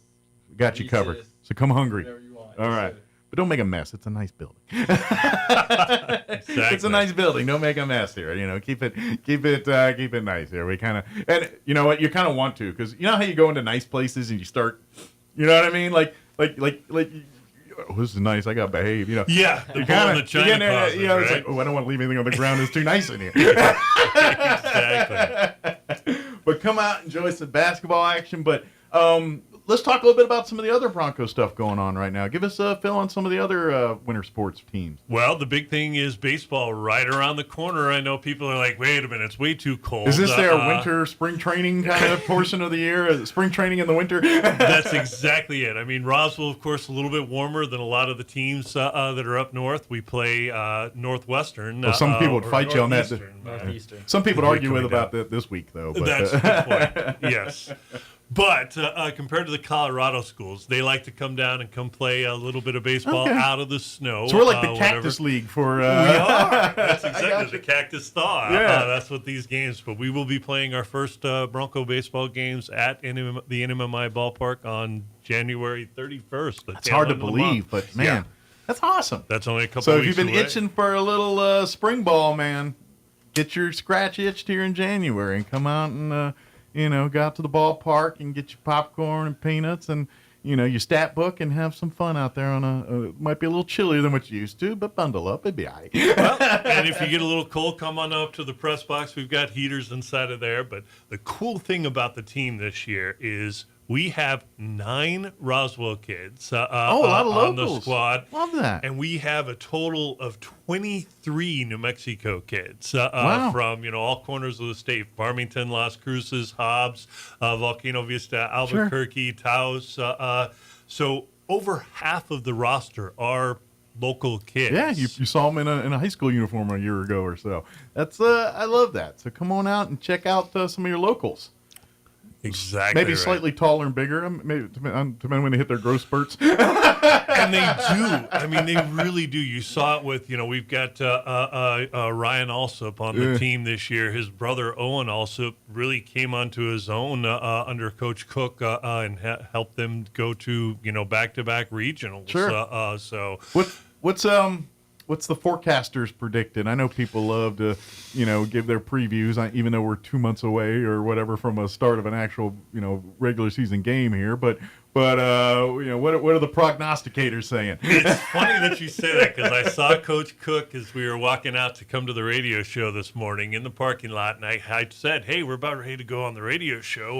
What do you want us to say about the Bronco baseball team this year?" And he says that we're young. And he left it at that. Good. But so are they experiencing kind of like the basketball team, kind of infusing new stuff here, new players, new kind of a new generation of Broncos in there. But like you said, this one's loaded with a lot of New Mexicans, and particularly within Roswell Chavez County area. Exactly. And we're coming off back-to-back regional appearances. We, first time in program history that we have gone to the regional tournament in 2 consecutive years. As a matter of fact, under Coach Cook, we've gone 3 times during his term. And before that, our last time that we had gone to regionals was whenever Roger Staubach was playing baseball for the Institute. That was a minute ago. Exactly. We're talking about 1960. So It's been a while since, NMMI has been at the top of the heap. So you're starting to see the program build into most definitely what we're calling, kind of that building that foundation to create that consistency of winning. That when you look at programs that have long histories, when you look in Division I and your Penn States and your Notre Dames and your, it's all about that building the foundation and creating that, and that's what's going on here in the Bronco, bullpen here in the baseball field on the diamond. That's they're built same in the basketball and same football, same kind of deal. That's kind of how it's. And I imagine with JUCO it's a little trickier because you have half the time in essence. You do. Because every one of these players ultimately are either trying to go on to the next thing, whether it's Division I or whatever that is. Well, and of course the really good high schools too. They're not just having for 4 years. They're they've got feeder programs in the middle school that are teaching them their offense, defense, little leagues, etc. Pop Warner. So that would be a kind of an interesting conversation. And I don't even care what coaches, but just some of the head coaches and talking about how the recruiting process is for a junior college coach. Yeah. And I don't care what sport it is. It's basketball, volleyball, football, swimming, doesn't matter. I imagine because it's probably trickier because at the end of the day, you can't go after the top tier because they're going to be committed to 4-year schools. And, a junior college player generally is a person that's maybe didn't quite hit the numbers to get there, but they got the talent, the ability. They just got to prove a little bit more. That's exactly right. That's kind of what that, and so. Or conversely, they have a hole in their head rather than their game. They've got a great game, but they're academically a little bit behind, and so they need to come to a junior college in order to. That was Roger Staubach to a T. And, Diego Pavia was here for the same reason. And this is a kid who's gone on and done incredible things. Exactly. So it's kind of like so for me, it's got to be a little bit different. Like if you're at Auburn or whatever, the blue chippers are easy to track. I'm just saying you can, you know what I'm saying? They're easy to find stats on them. They're easy to, whereas the person that is on the cusp of that doesn't have the shine, doesn't have the media out there on them, which means you got to spend a lot more time going through locker rooms, going through, parents' living rooms. Yes, you're exactly right. Talking to coaches, talking to parents, it's like, hey, who is this kid? Who is this Matt Robledo? Am I getting a potential blue chipper here, or am I getting a dud? Right. That's what you want to trying to find out. Right. We know we've been talking with Matt here, but we really said what your role here. I just got so tracked in. So tell us, Matt. Tell us Tell us about you. So I'm the sports information assistant. For Okay, you're Jeff Jr. Yes, sir. All right. You can say that. You can say that. I'm sorry, I may have just gave you a name that I do not want to give you that name, Jeff. Jeff Jr. I'm sorry. If I did that, I apologize. Yes. If that sticks, I'm sorry. That's good. Get ready for Jose. So I gotta ask, you got a little nerd in you? Because that's kind of a need to be a stat guy and you know what I mean. You gotta love sports, but at the end of the day, you gotta love numbers too, and not all sports guys are numbers guys. You know, For sure, I'm always looking at numbers. I mean, Jeff would tell you I'm always telling him different stats, of just random stuff. Something I always look at. I mean, I just look at them and just try to come to some conclusions. And I always talk with Jose after the matches too. And well, and it's you know the Moneyball movie made all that stuff famous, and it's not wrong. I mean, sports are better when you do that kind of research. My argument is you need a little yin, a little yang. Yes, you need all of that, but. And I'm going to point back to my football team right now. There is nothing you can quantify on a stat sheet or in a computer on what's going on in Washington right now. And that's where you got to factor in that right place, right time, the planets align, a right coach, right personalities in there doing the right thing to get everybody in concert. And that's the thing, stats, you want to use those stats to build the right chemistry. But at the end of the day, you got to have the chemistry and the numbers to make the run. Well said. Yeah, you know what I mean. And so don't get me wrong. It's great that it's so important because it has made a difference in the game. You get to see because I think it's making stars that maybe wouldn't have been a star in another light. You know what I mean? Yeah. And so I love that Moneyball mindset and saying, it's the sum of all the parts. It's not the one, the one thing. And if you look at championships over time, and again, I don't care what sport it is, basketball, football, baseball, tiddlywinks, doesn't matter. you look at the history, and the teams that win the big dance aren't always loaded with superstars. They may have one guy, or they have guys that are overachievers, or guys that were amazing for that month of time. And Mr. October, and so you've got that's the part everyone loves about sports. So you got to find that mix. I know I got way soapboxy on this stuff, that's good. But I do love. But my point was, I love that we had the Moneyball mindset, and now I think we're starting to kind of come. I think the shift's going from. Because I think for a minute there was, when they see the Moneyball and all that, and they see, it's all about the analytics and all this other stuff, and hey, we can incorporate the football and this other sport and all that. It's a good thing. But now it's kind of like the .com bubble where everybody was doing it, and then it kind of busts at some. I think with the analytics thing, they're saying, that's important, and you need to factor it in, but you can't put all your eggs in the analytics basket. You got to throw a few in another couple of gut feelings and planet align. Throw an egg or two in those baskets. Exactly. Good. But anyway, let's get back to Nimmy. No, that's fine. Well, let's let Matt talk a little bit about our Colt basketball. Yeah, let's talk some high school. Let's talk Colt basketball high school, which they've been doing well too. Yes, sir. They're currently 10-6 right now at the moment. Winners of 4 straight.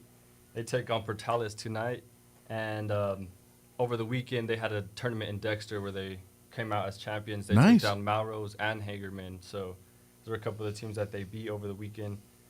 So they're making their run now, and they could be making some noise when it comes to Blue Trophy time here. You never know. They could be in the picture, stirring a few nests. Yes, sir. Well, one of the impressive stats that we've talked about how young all the other teams are. Matt, how many seniors are on the NMI Colts this year? I think there's about 9 seniors on the roster. Okay, so they're a veteran-led team on this one. This is kind of, you're seeing experience.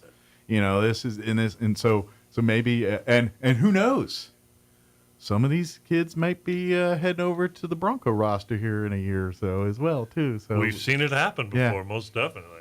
I imagine that's got to be a good, because in that's an advantage I think the Broncos do have when it comes to junior college over other junior colleges a little bit, whereas you kind of potentially have a built-in farm system a little bit with having a high school. So And so I imagine that is a perk to being a coach as a Bronco coach. You say, hey, I literally can walk down the corridor and go see what the Colts are doing and see if there's any talent there that we can bring over to the Bronco roster here in a year or whenever they graduate. And it's definitely happened at Bronco volleyball, Bronco football, and Bronco basketball, Bronco baseball, etc. And not only are you getting, a potential athlete that can help you out, but you have a kid who's been at NMMI, knows the system, and probably has some rank in the Corps of Cadets. Sure. And so then they're coming in and they can help your other new cadets adjust and make the they already know the life too. what NMMI is like, and they can incorporate them into that. And so, and so I would imagine Bronco coach spending a lot of time watching Colt games, just saying, I need to talk to that kid after the game. See what his plans are.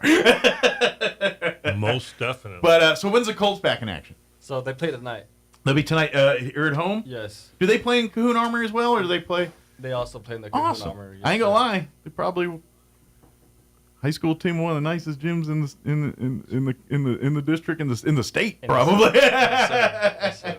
You're playing in a junior college arena. You can get 3 games for one tonight. You can come. We'll have a JV game at 4 in the Cahoon Armory. Okay. Then the varsity game at 5:30 and the Bronco game at 7. Okay. And if you want to, you can wander over to the Godfrey Athletic Center. The girls will be playing tonight as well over there at 6 o'clock. All right.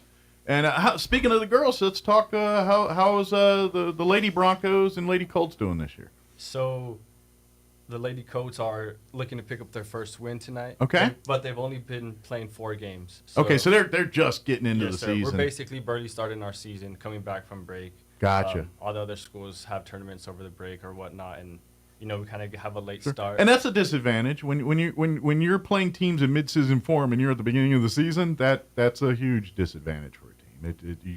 But sometimes you can't work that. You can't help that. That's just the way the schedule lays out. So. Yes, sir. And in our first games, we had some of our players not back from break yet. Some of our players were sick. So, I think these next couple of games before our district play.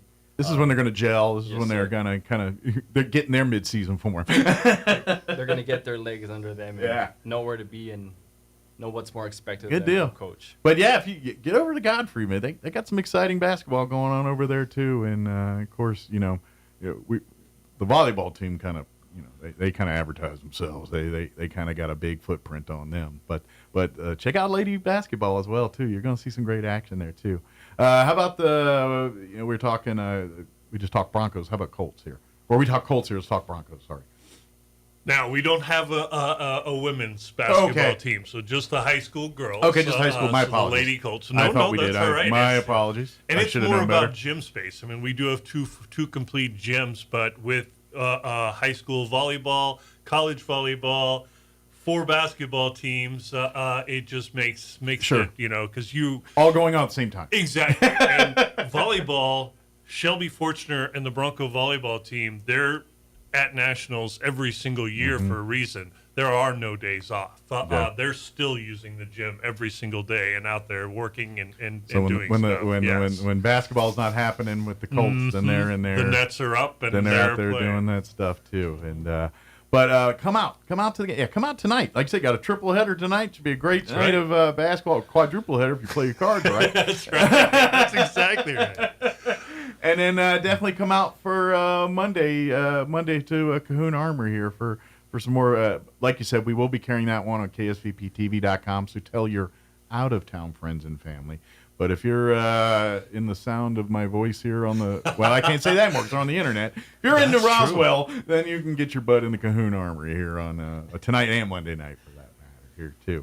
Is there any other information, any other things any other sports, anything we want to cover? I know we got talking here, but I want to make sure we get to cover everything you guys do because I go down rabbit holes. I guess the big thing is, Colt swimming, another winter season sport. Yeah. They'll be Competing in several meets. They just had their first one, I believe, last week. Okay. They'll be in Artesia for a meet, I believe, as well. And I don't know a lot about it. We just took the team pictures. We've got 3 young ladies on the team, and I think a group of about 7 or 8 guys. Okay. And I know that they are looking. We had 2 kids that made it to state last year, both boys, and they're back on the team this year. Okay. And so they hopefully will make another run and get some individual qualifiers for the state swim meet.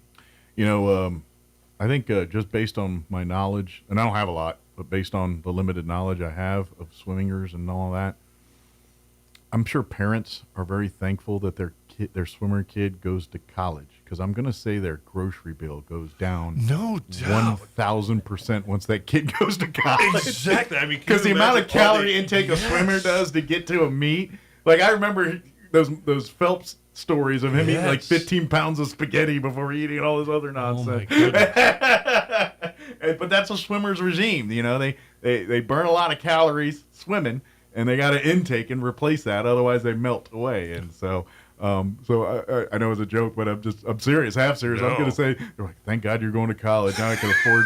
We can go out to dinner every once in a while now. That's exactly right, no doubt. The grocery bill has just been slashed by not even half. It's like gone down like 90%, right? Absolutely. Just for the future here, because for folks that don't know, NMMIs over the last couple of years have started a middle school program as well too. Is there any talk or knowledge of maybe incorporating middle school sports into the program? Is that on the horizon, or talks or am I behind the eight ball? It's like, yeah, we've been doing that for years here. No, you're exactly right. As a matter of fact, I think they haven't competed this. Well, no, I take that back. We did have kids compete last year, and a couple of kids got the challenge coin from our new president and superintendent, Voris McBurnett. He passed them out to kids that were competed in a cross country meet, Awesome. and I believe it was this year. There is plans to expand that quite a bit. They will have, I want to say, they will have a basketball team. Oh, great. So more boys farm system, and girls. more yes. farm system. Yeah, well, it certainly can be. And, sure. They don't have a gymnasium right now. There is plans to expand on the place that they are at and put in a gym out there, but they're going to be, using our facilities. Also, those kids will love playing in also Godfrey. That'll be a big center. deal. Yeah, that'll be a Yes. big deal for them to Get a play games. where all their idols play, right? Yeah, and I would even say, because it's a big deal. Like when the Colts, I would even say when the Broncos go out on the Wool Bowl field, that's a big deal. And Certainly is. And then that's that. I love that over the last 2 years. That they've been doing that again.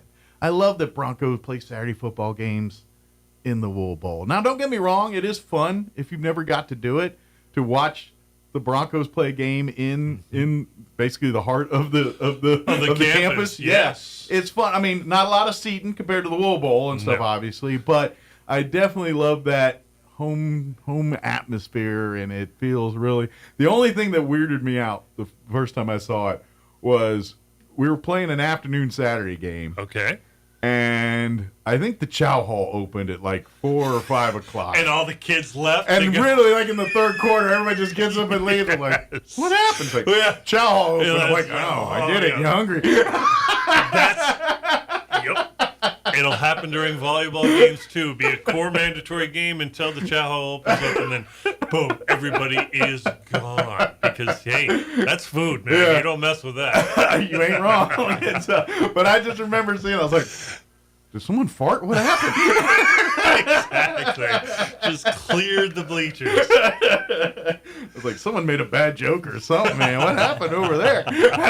No, it's chow hall. I was like, oh, okay. Very good. Like they're winning. Why are they not leaving? This is a good game. Well, and speaking of the chow hall, so Bates, the Bates cafeteria is getting a massive renovation right now. So that's one of the big projects we're pretty proud of. And so, they'll have a brand new facility, place to eat here very quickly. Nice. And so yes, sir. I highly recommend if you never go, if you've never toured the campus, tour the campus. It's a beautiful facility. Do. We love you. Have you the athletic facility is amazing. With the gym, the swimming pool, all that stuff. If you've ever been in that part of the thing, it's just a great place to. And private, don't have to be a Bronco or a Colt to do some of the things in there. Talk to them. That's exactly right. I think they the public is allowed to utilize. I think people get a little feared, because we're military school. They think military base. There is additional security, but so come in, give us a call or whatever, walk in and find somebody to talk to. But yes, we'd be more than happy to have you give out those tours to the campus, and it is beautiful. Depending on the time of day you come, you get plenty of equipment and everything else. Of course, when the team's practicing, it might be a little busy, but in between those times. But yeah, it's a beautiful facility there, and you come have lunch, and they got like a little food court mini mall there. You get all kinds of food and all kinds. We of do. good We have stuff. a Starbucks on campus. They're in the basement of the JRT building. Life on the campus as an NMMI student is not too shabby. They got all the amenities and stuff there, and the only thing they still do their Walmart runs to be carrying their crates of Cheetos and Cokes back to the. They certainly do. You will see the cadets out there walking, or hopping a ride from and coming back. But yeah, they got pretty good. They got facilities there. Shoot, they can get their hair cut. They got the whole world right there. They don't have to leave technically. Yes, sir. But good deal. But come on out tonight. Come on out Monday. Go to, if you want to just kind of see everything, go to NMMI's website. You can go there. Obviously, you want to learn the academics, but if you want to see all the athletic side for Colt and Bronco, from rosters to stats to history to schedules to everything you need to know, it's at the NMMI website. I always just Google NMMI and it comes up. It's like nmmi.edu or something like NMMIathletics.com. Athletics.com. Yes, there you sir. go. And that'll take you there too. But if you don't remember any of that, nmmi.edu. .edu. That'll take you there too. Exactly. And then the athletics button. Good deal. Well, gentlemen, thank you very much. Good luck this weekend. And yeah, we got to get you guys in more often as we kind of update. Love to, talk to, I got a T-shirt for you too. I forgot to bring in. I meant to, so I can show it on the camera too. Well, next time. But yes, we'll save that for next time. All right. Very good. And thank you guys. And let's go NMMI, go Broncos, go Colts. We're looking forward to some exciting. Who knows? Maybe might see a playoff run out of this basketball team here. You never know. We'll see. It's still early in the conference season. That's exactly right. And my football team had 4 wins last year. They're about to go to the Super Bowl. Maybe. Don't be getting cocky, Mike. Maybe. That's right. Very good. My father's with you. He was a big Redskins fan. Beta Pigs, all those guys. Yep. So, most definitely. Yep. But thank you guys, and we'll see you next time. All right. Thank you, Mike. All right. It is 9:50. Let's pause for news, hand of the update, and some sports. Now for your Pecos Valley news update. I'm Jared Cirillo. Former Eddy County Sheriff Mark Cage, now the undersheriff, will get a $55,000 annual pay raise. That amounts to about 47% of his previous salary. The raise was approved by commissioners earlier this week. Cage's salary will go from $114,000 to nearly $169,000 a year. New Sheriff Matt Hutchinson proposed the pay raise. Cage was ineligible to run for sheriff due to term limits. The move means Cage, the undersheriff, will now make more than his boss, the sheriff. Commissioners also approved significant pay raises for the county treasurer and the commissioners themselves. Artesia Mayor John Henry is planning to be absent for a couple of months due to his responsibilities in Santa Fe, representing District 54. Henry was elected as a state representative back in November and did not seek another term as Eddy County Commissioner. He will not be paid as a state lawmaker. Also, at the recent council meeting, city staff said they are moving forward with plans to build an outdoor pickleball court through a $650,000 grant from the state. You're up to date. I'm Jared Cirillo. It's time for the Chaves County Sports Report. Lest you think it was a fluke the last time the Hagerman boys took on Dexter. That was at the Dexter Invitational when Hagerman won by 20.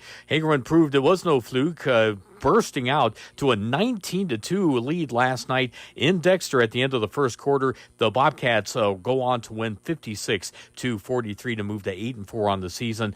Hagerman will play tonight at home against Tatum. Dexter right back in action tonight at home against Cloudcroft. Meanwhile, it was a boys-girls sweep by Gateway Christian over Floyd. No problem, easy peasy. The boys win 62-19. The girls win 49-15. And congratulations, NMMI NMMI Colts girls basketball team, they got their first victory, 50-26 over Hondo last night. The Colts are now 1-4. The Sports Report brought to you by DSI. Call DSI for all your office technology needs. I'm Eric Butler at Roswell's Talk FM 106.5. I'm meteorologist Steve Hamilton with your Pecos Valley weather. We've got a pretty nice weekend coming up. Temperatures will stay a little bit on the cool side, though. Mid-50s, and we get sunshine today. For the overnight hours, a few clouds, and we'll dip into the mid-20s. And then we're expecting mid to upper 50s on Saturday. We'll get a mix of sunshine and clouds. Mid-20s again on Saturday night, partly cloudy, and then about 50 and sunny Sunday. That's your latest forecast. I'm meteorologist Steve Hamilton. The Roswell Symphony Orchestra presents Shearer Plays Vaughn Williams, Saturday, March 1st at Pearson Auditorium, featuring Dr. Jim Shearer, professor of tuba at New Mexico State University, in the Vaughn Williams Concerto for Tuba and Orchestra, plus Beethoven's 7th Symphony, along with works by Barber, Sibelius, and Mozart. Get tickets and more information at roswellsymphony.org or by calling 575-623-5882. Shearer Plays Vaughn Williams, Saturday, March 1st at Pearson Auditorium in Roswell. Sponsored in part by Dr. John and Ms. Deanne Kaysen and the Roswell Lodgers Tax.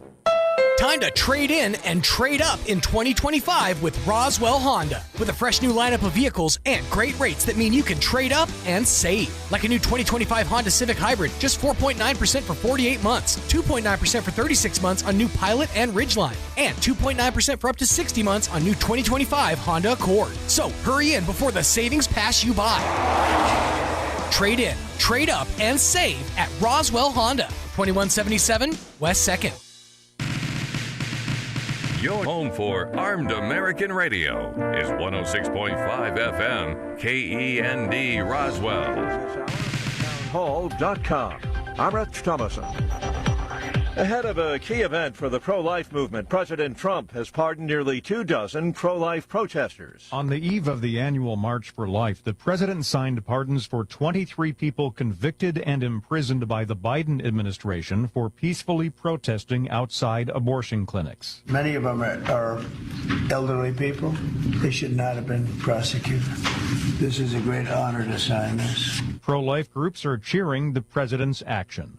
Greg Clugston, the White House. The 52nd annual March for Life taking place today in Washington, D.C., featuring Vice President Vance. This year's theme, Life, Why We March.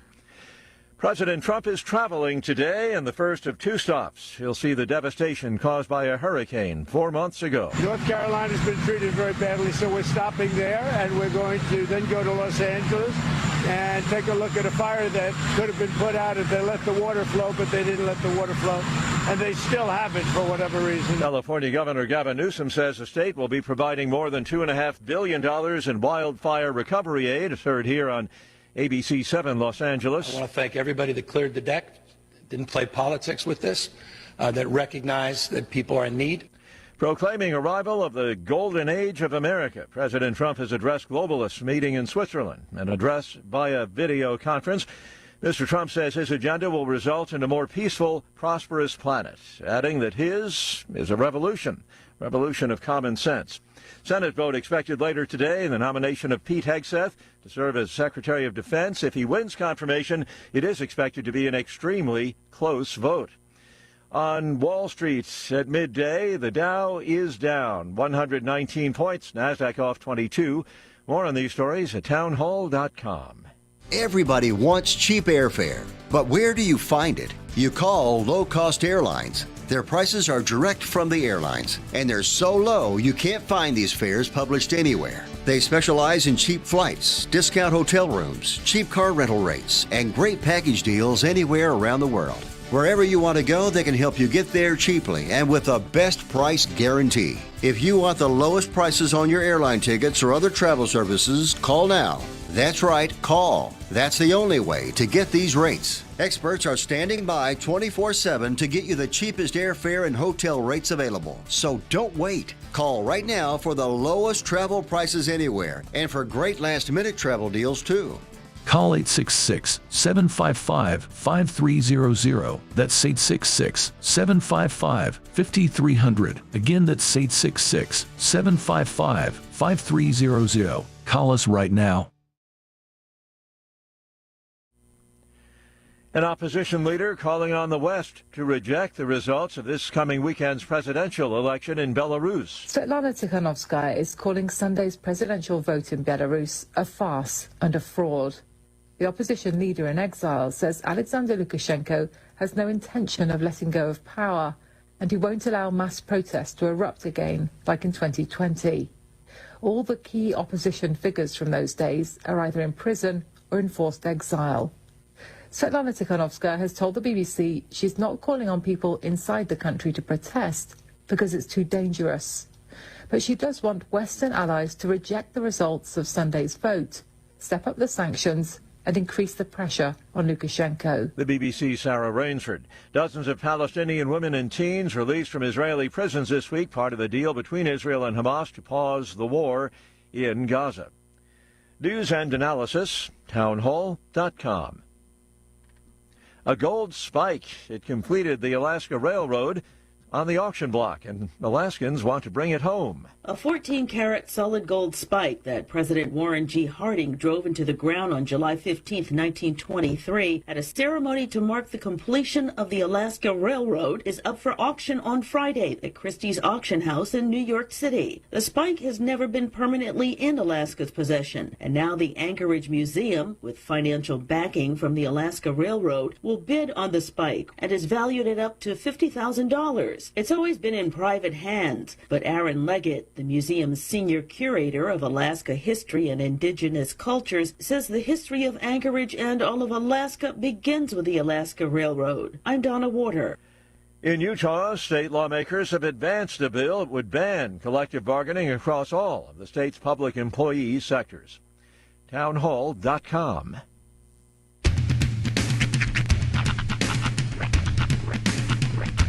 What in the wide, wide world of sports is going on here? I promise you, whatever scum did this, not one man in this force will rest for 1 minute until he's behind bars. Now let's grab a bite to eat. Yeah, come on. I feel the hot wind on my shoulder and the touch of a world that is older. I hit the switch and check the number. I leave it on and then I slumber. I hear the rhythm ringing through it. Flamenco guitar and cumbia music. I hear the talking of the DJ. The travel listen, what does he say? I'm on a Mexican radio. I'm on a Mexican radio. Broadcasting live from high atop the J.P. White Building in downtown Roswell, New Mexico. It's Mornings with Mike Winters on 106.5 Roswell's Talk FM. Is that what I sound like when I talk? Now, here's your host, Mike Winters. And good morning. It is 6 minutes after 9 o'clock. Welcome to hour number 3. Crazy earmuffs. Of Mornings with Mike Winters, right here on 106.5 Roswell's Talk FM. Happy Friday. I just got a chill. That was weird. Like all of a sudden, I was like, Hey. Maybe the air just kicked on. Did the air kick on? Maybe. Air, so. That, or is it, are we haunted? Is this building haunted? It's an older building, so I would say, there's opportunity for it to be. The ghosts of the 16 people that died in the building of this building. There is that stairway to nowhere at the bottom. Yeah. I don't know what's down there, but I will go the rest of my life not knowing. I'm not a guy with a hunchback who basically wrote whipping a guy who's like pushing a thing around her.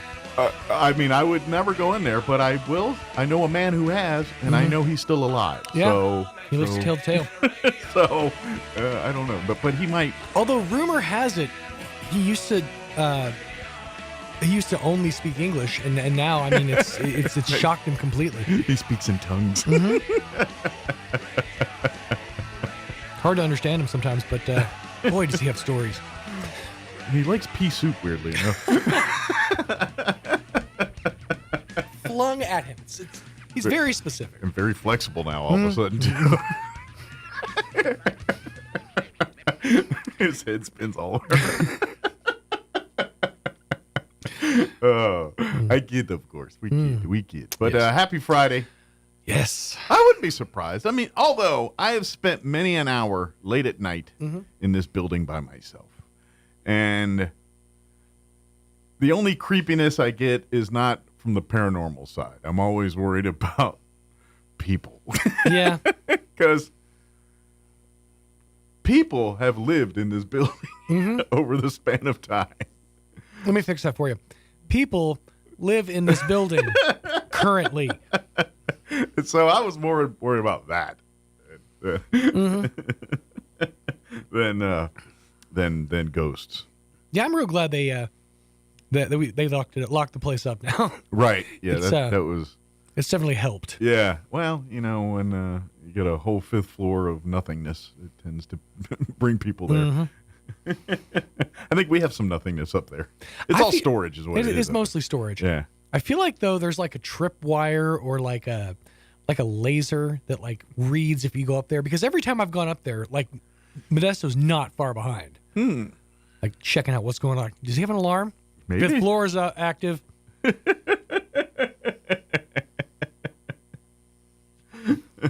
I think if you want to do a live action Scooby-Doo version, that would be your location shoot, is the 5th floor. I feel like that'd be good. If you want to put on your Velma and Daphne costumes. Think if I ever do like a hunt after hours, that'd be where it starts. Oh, speaking of that, I meant to ask you off air, but here we sit.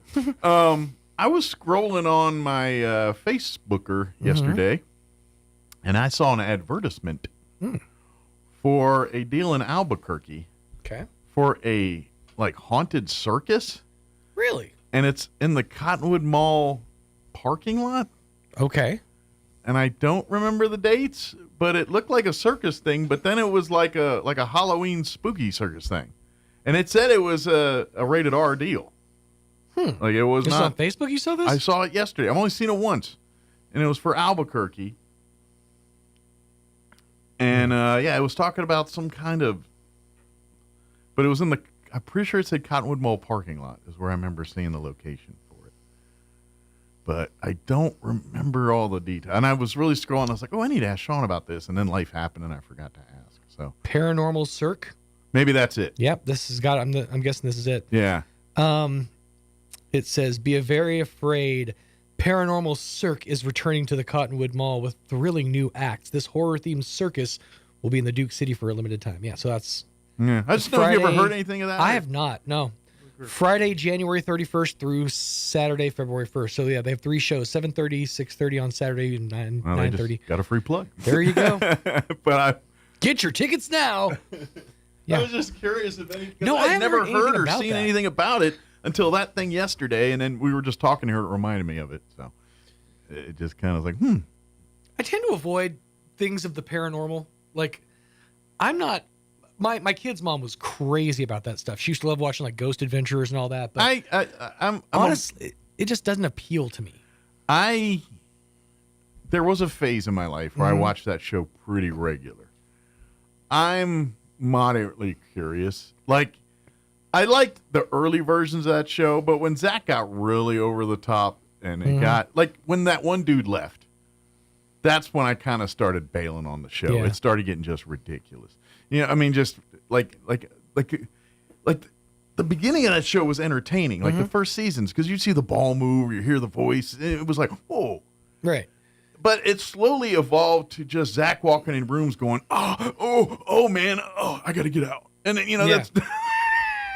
There's something evil in there. It's starting to affect him. Yeah, it came home with me. And it just turned into all that. And I was like... Make the ball move, monkey, and stop. The other one, it wasn't... not so Ghost Adventures, and then there was Ghost Hunters. Yeah, and I think Ghost Hunters was the early one. Like it was with the two guys. Yeah. But the thing that I remember that their Jump the Shark, where I was like, all right, is they added in, this is like in season 2 or season 3, a laser grid that they would just like we'd put it in a room and they would shine it on a wall. Is that the one with the stick figures that would come in the room? Like when the president showed up, it made like a stick figure.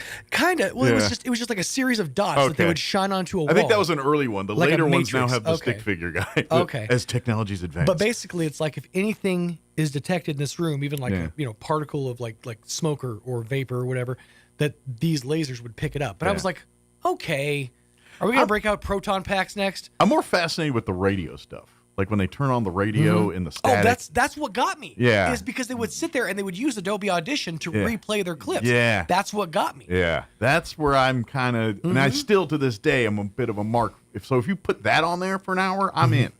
But when you walk in the room going, oh, I'm out. No, I understand.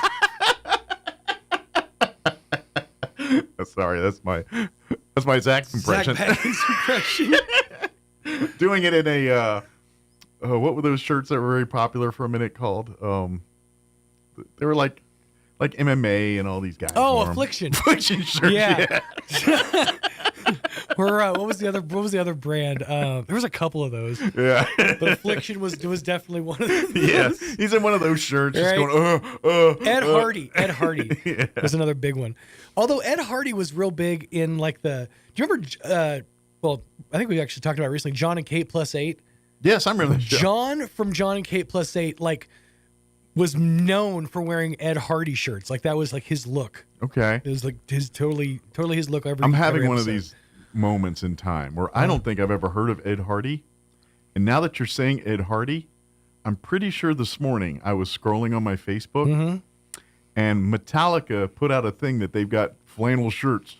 And I'm pretty sure they're Ed Hardy flannel shirts. That's awesome. I'm pretty sure they're Ed Hardy flannels. It's Well, something Hardy. It's Ed Hardy. was- I know it said. Ed Hardy was known for like tattoo pictures, but Yeah. like on the neckline of shirts. Okay. Well, I think he's partnered with Metallica and That's- has a flannel shirt line. Well, we're gonna hear all about it through targeted advertising very Right. soon. Well, I saw it already, so it was because I follow Metallica and it was on their. This is a kind of like an Ed Hardy shirt. It's basically like a tat, but like on a shirt. Okay. That was like a big thing for them. Hearts, skulls, Okay. banners, stuff like that. So I'm wondering because these are flannels and then they have like a patch on it, and maybe it's got some of that. I didn't investigate that. it reeks hard. of early 2000s. Yeah. Put it that way. Well, that's why to me these shirts almost look like the suicidal tendencies. You know, it looks like it's almost going to Trujillo's Okay. roots a little bit. Kind of like the Dia de los Muertos, almost skeleton kind of style. because I don't think, short of Trujillo, I don't think I've ever seen those guys in flannel. Now that I think about it, Yeah. maybe Hetfield like not on stage in some video, but sure that now. So I think our guests are here. I heard doors opening and closing and sound like people rustling. I mean, if you listen closely, it's right there in the lyrics. Flannel shirts, no regrets, I live my life on. Yeah, it's in there. It's in the lyrics. Speaking of songs, Untie a noose, a flannel noose. I saw some dude, some Commanders fan. He just created his own song parody doing the whole Fresh Prince thing, talking about how the Commanders put the beat down on him last time. West Philadelphia. Oh no! It's funny. It was witty. Dude, I was diddy bopping to it. When I know. We have to move on. But I tried so hard to watch one episode of Bel Air the other day. Yeah. It is. Is it pretty bad? Oh my God! I haven't tried in It years. is so bad. Yeah. Like if you're a fan of and grew up watching actual Fresh Prince of Bel Air, it's an abomination. Yeah, to be honest, I have not seen it. I know in they're trying 20 to years. like make it serious and like tell a story. It's like you don't have to. Like nobody asked for this. I vaguely remember maybe 10 years ago catching part of an episode, and it was one about, and I feel like it was around a riot time when they were dealing with the riots, and I was just watching like, oh man. And I was like, and I haven't seen, but yeah, I remember watching it in the young days. I have not seen an episode in 20 years, but I do remember like 10 years ago catching like a 10-minute piece of one. Are we talking? I'm talking about the new series that they made. Oh, I didn't know they made a new Fresh one. Prince is amazing. I love that. I I haven't- always love that. show. I to be honest, I haven't. No, I didn't know they made a new one. This is. I'm talking about. I think a Peacock. I want to say. Oh, really? It was either maybe not Peacock. It was one of them. But Is Will Smith involved with it? No, not at all. I think he was like an executive producer, or maybe Jada Pinkett was. Well, at this point, he's probably better behind the camera than in front of But it. no, it's. I thought you were aware of this. No, it is the story of the Fresh Prince of Bel-Air, but told from a serious perspective. Like, it starts out, he gets into a fight, and then his mom comes in. She's like, "I'm scared for your future, Will. I don't know what's going to happen to you anymore." And it's like, it's supposed to be like poignant and tear-jerking. It's so bad. I can't do it. I cannot. It's real bad. Although it's now inspiring me to want to take other sitcoms and make them dramas. You don't. just don't. Perfect Strangers. Cheers. That would be that would definitely. In a world where a house is full. 2.5 men. But yeah, no, it is real bad. Like, I wanted to give it a chance. Actually, 2.5 Men could work, because it'd be all about Charlie's drinking and right. You know, you need help. That's right. The freeloading brother. It'd just be one bowling shirt. Why can't you have a relationship? Why are you so cheap? Why can't you be more like him? Because of him, Mom. Because of Dad. You know, it's no. I wouldn't.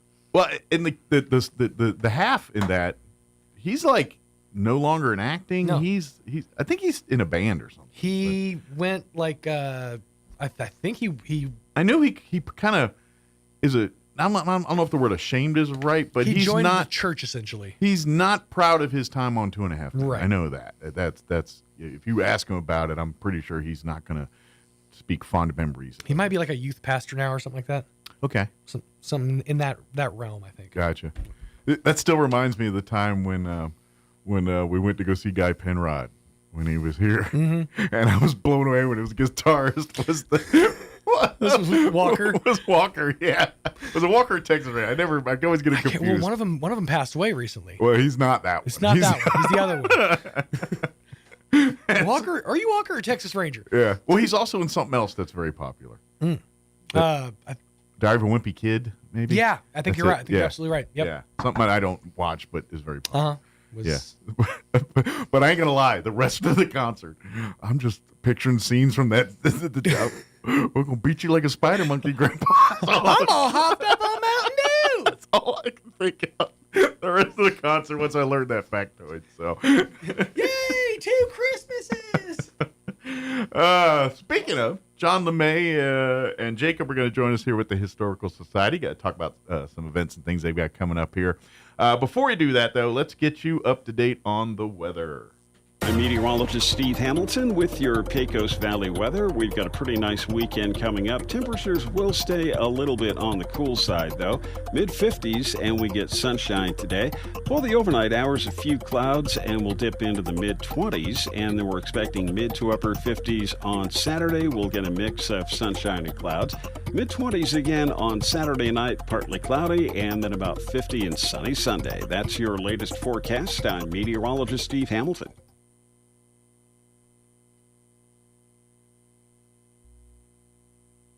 Thank you, Steve. Currently, 20.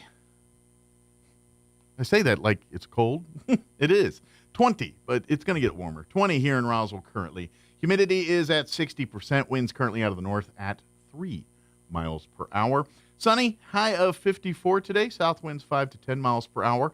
Increasing clouds tonight, looking at an overnight low of 26. Winds will be out of the south 5 miles per hour. For Saturday, we'll be in the low 50s, 51 for a high tomorrow under partly cloudy skies with northeast winds 5 to 10. Saturday night, partly cloudy, overnight low of 24. North winds 5 to 10 miles per hour. Sunday, sunny, 47 for a high with northeast winds at around 5 miles per hour. Sunday night, partly cloudy, overnight low of 25. And then just looking at next week, Monday, we're going to be in the mid-50s. Tuesday, upper 50s. And then Tuesday night, Wednesday, we're looking at rain and snow chances, although I'm looking at the temps, and I think it's going to be more rain than snow because it's 34 for an overnight low Tuesday night, which is above freezing. 53 for a high on Wednesday, so we'll see.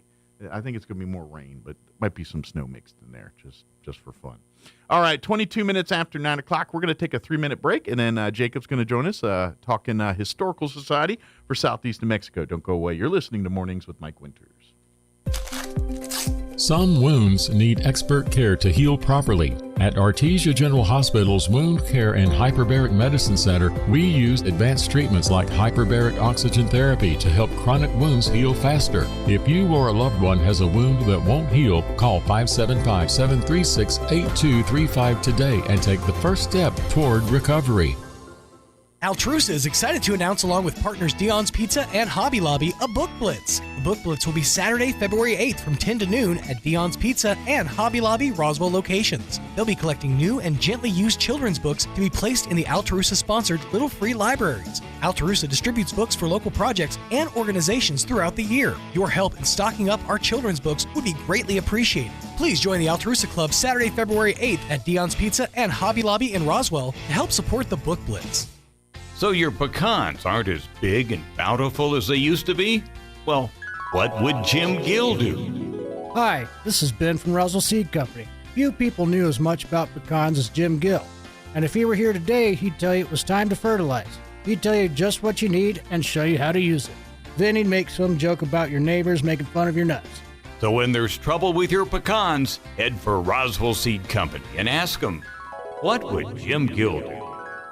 Check out some of the savings you'll find this week at your local Farmers Country Market. Select varieties of Food Club low-fat yogurt are 3 for $1, and select bags of Food Club breakfast cereals are $3.88 each. In produce, cluster tomatoes are $1.99 a pound, and snack-size Hass avocados are 4 for $1. In the meat department, family packs of boneless, skinless chicken tenders are $1.99 a pound, and quarter loin pork chops are $1.69 a pound. These are just some of the bargains you'll find this week at your local Farmers Country Market. Picture this. You're behind the wheel of a John Deere compact tractor. You're effortlessly breaking ground, moving piles of rocks just by moving a lever, and enjoying the sun as you clear brush across your pasture. We could keep trying to put you in the moment, but to really understand what this feels like, you just have to get in the seat. Stop by Pecos Valley Equipment in Artesia and Roswell, or visit us online at pecosvalleyequipment.com.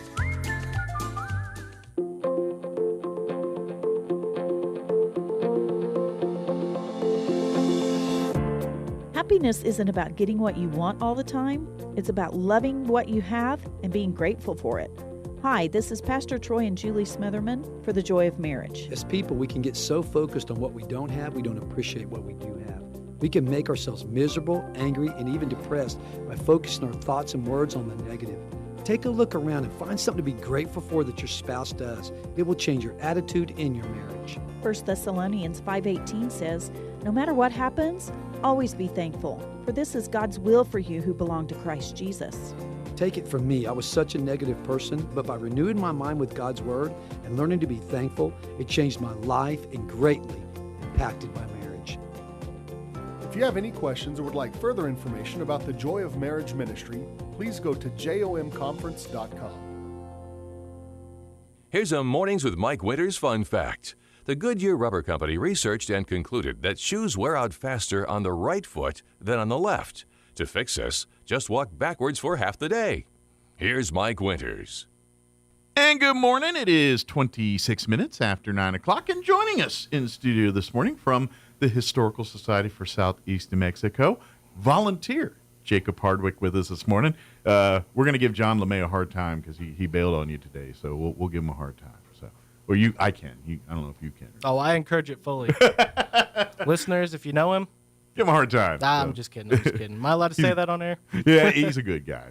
But welcome, Jacob. And so let me ask, first things first, how did you become a volunteer with the Historical Society? What brought you there? Well, I'm in high school as of current. That's right. He's a younger lad. He's actually probably supposed to be in school at the moment, aren't you? I am supposed to be in school, but I wanted to come out here and do this today for Andy and John. We'll give you an excuse note if we if they'll take it. Please excuse Jacob from. But anyway, but what brought you? What decided to make you decide I want to be a part of this?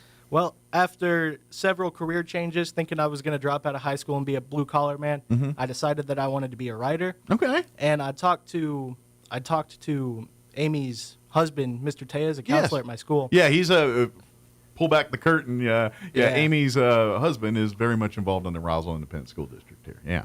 Yeah, he encouraged me to start volunteering with them, and then I found out that I could use this volunteer, the volunteering through the Historical Society to get credit for a class at school. Gotcha. So it was kind of like a double. And it's like a win-win for you. It's like, I might as well give it a dance, and kind of seems kind of cool. Yeah, no, and I'm tangoing this tango. It's great. Yeah, I've come to love it. So obviously, you said you have aspirations to be a writer. Hanging out with John LeMay, obviously, for folks that don't know, he writes a lot of books.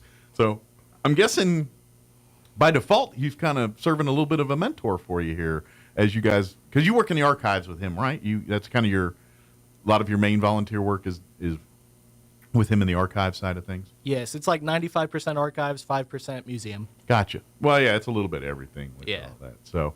So that's cool. So how long have you been with volunteering with the Historical Society now? I've been with them since mid-September, around the 18th or so. So you're getting close to 6-month mark here and all that, give or take, right around there. So cool. So what's the experience been like so far? What's been the highs and low points of it so far? Oh man, the low points. Whenever I was first starting out, it was a lot of scanning files and a lot of organizing. You got to do the boring stuff to get to the fun stuff. Sure. A lot of the exactly. That's true in any profession. To be a writer, you got to do your research, do your homework to write the story. Yeah. So. And that's one thing I didn't even realize was helping me. There's so much inspiration that I've already drawn. Okay. Even just looking at titles. So it's kind of giving you subjects and inspiration for topics, huh? Yeah. Even though things may not be related in any way, shape, or form. Okay. Just taking a title titling something is so hard, and people don't realize that. Whenever you're titling nonfiction, getting a perfect title is extremely difficult, and so a lot of the times I like to pull from nonfiction. Sure. And that is probably the best thing that's came out of organizing and just going through hundreds and hundreds of books and documents. Sure. So I'm curious, when you deciding that writing's your path, when you initially thought that, what was the types of things you were thinking about writing about versus, maybe now that you've been with the historical side for a little bit? I mean, was it like, were you thinking like fantasy? Was it historical? Was it fiction? I mean, where were you leaning versus where you're kind of leaning now?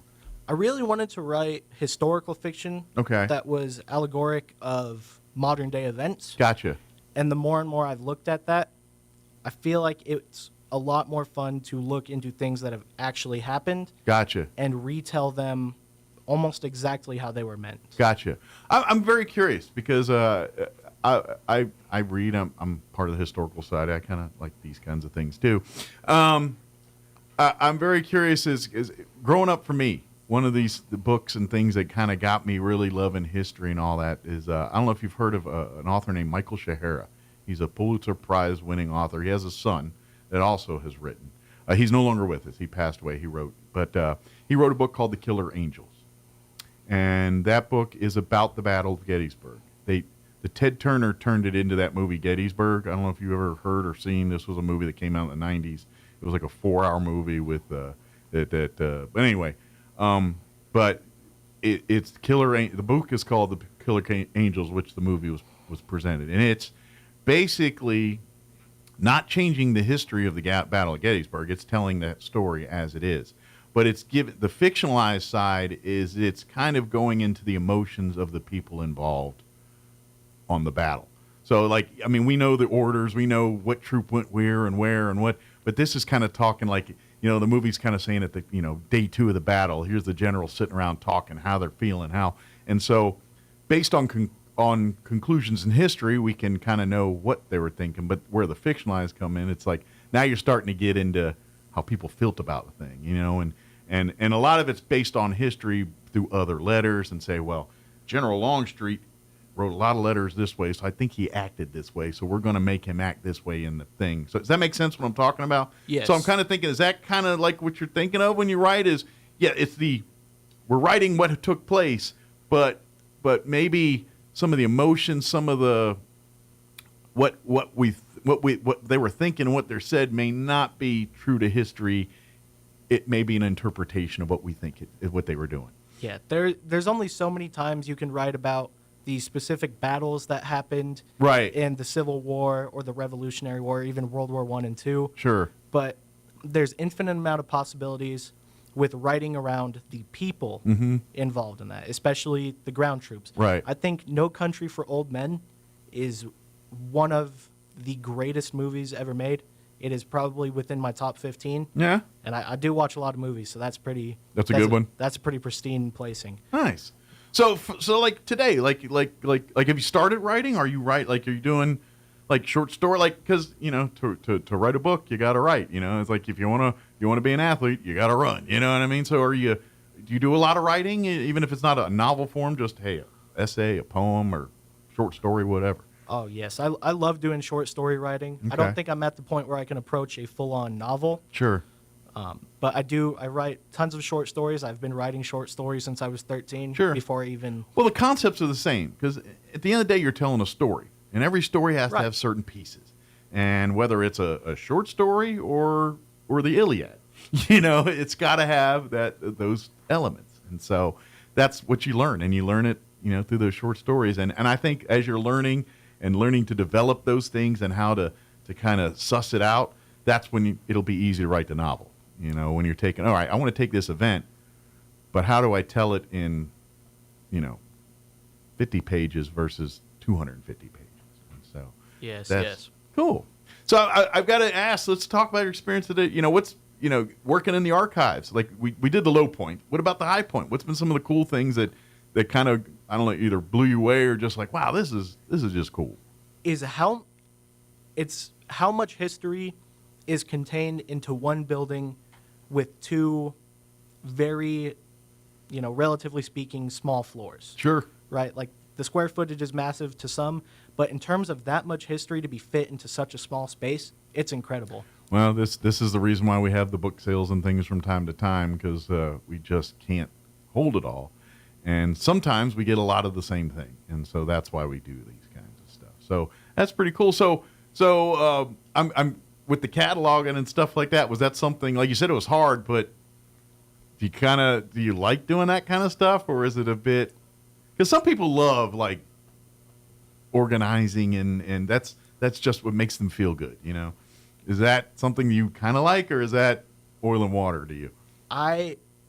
It's completely dependent on where my brain is at the time. Sure. Because me and John are very similar in this way. You can ask him. Is whenever we're doing such automated tasks like that, our brains are wandering off elsewhere, thinking about the possibilities on what we can put on that paper. Sure. Right? It's not about sitting there and focusing all of your attention on the task. It's like it's a very mundane task that I can let my brain travel off to other places. Yeah, it's I know exactly what you're saying. Cool. So, well, let's. I don't want to get you in trouble here because I know we got some events and things that we're supposed to talk about here. But of course, one thing I know definitely we want to get on people's radar here is we're only in January, but we're weeks away really from fourth grade school tours and all this stuff starting up this year, and so volunteers are needed. Resources are needed. If you'd like to get involved, that's a great way to do it is come support us in the fourth grade school tours. Yes, absolutely. What's some of the stuff you're going to be doing for that? What do they got you doing? Have you been part of those yet?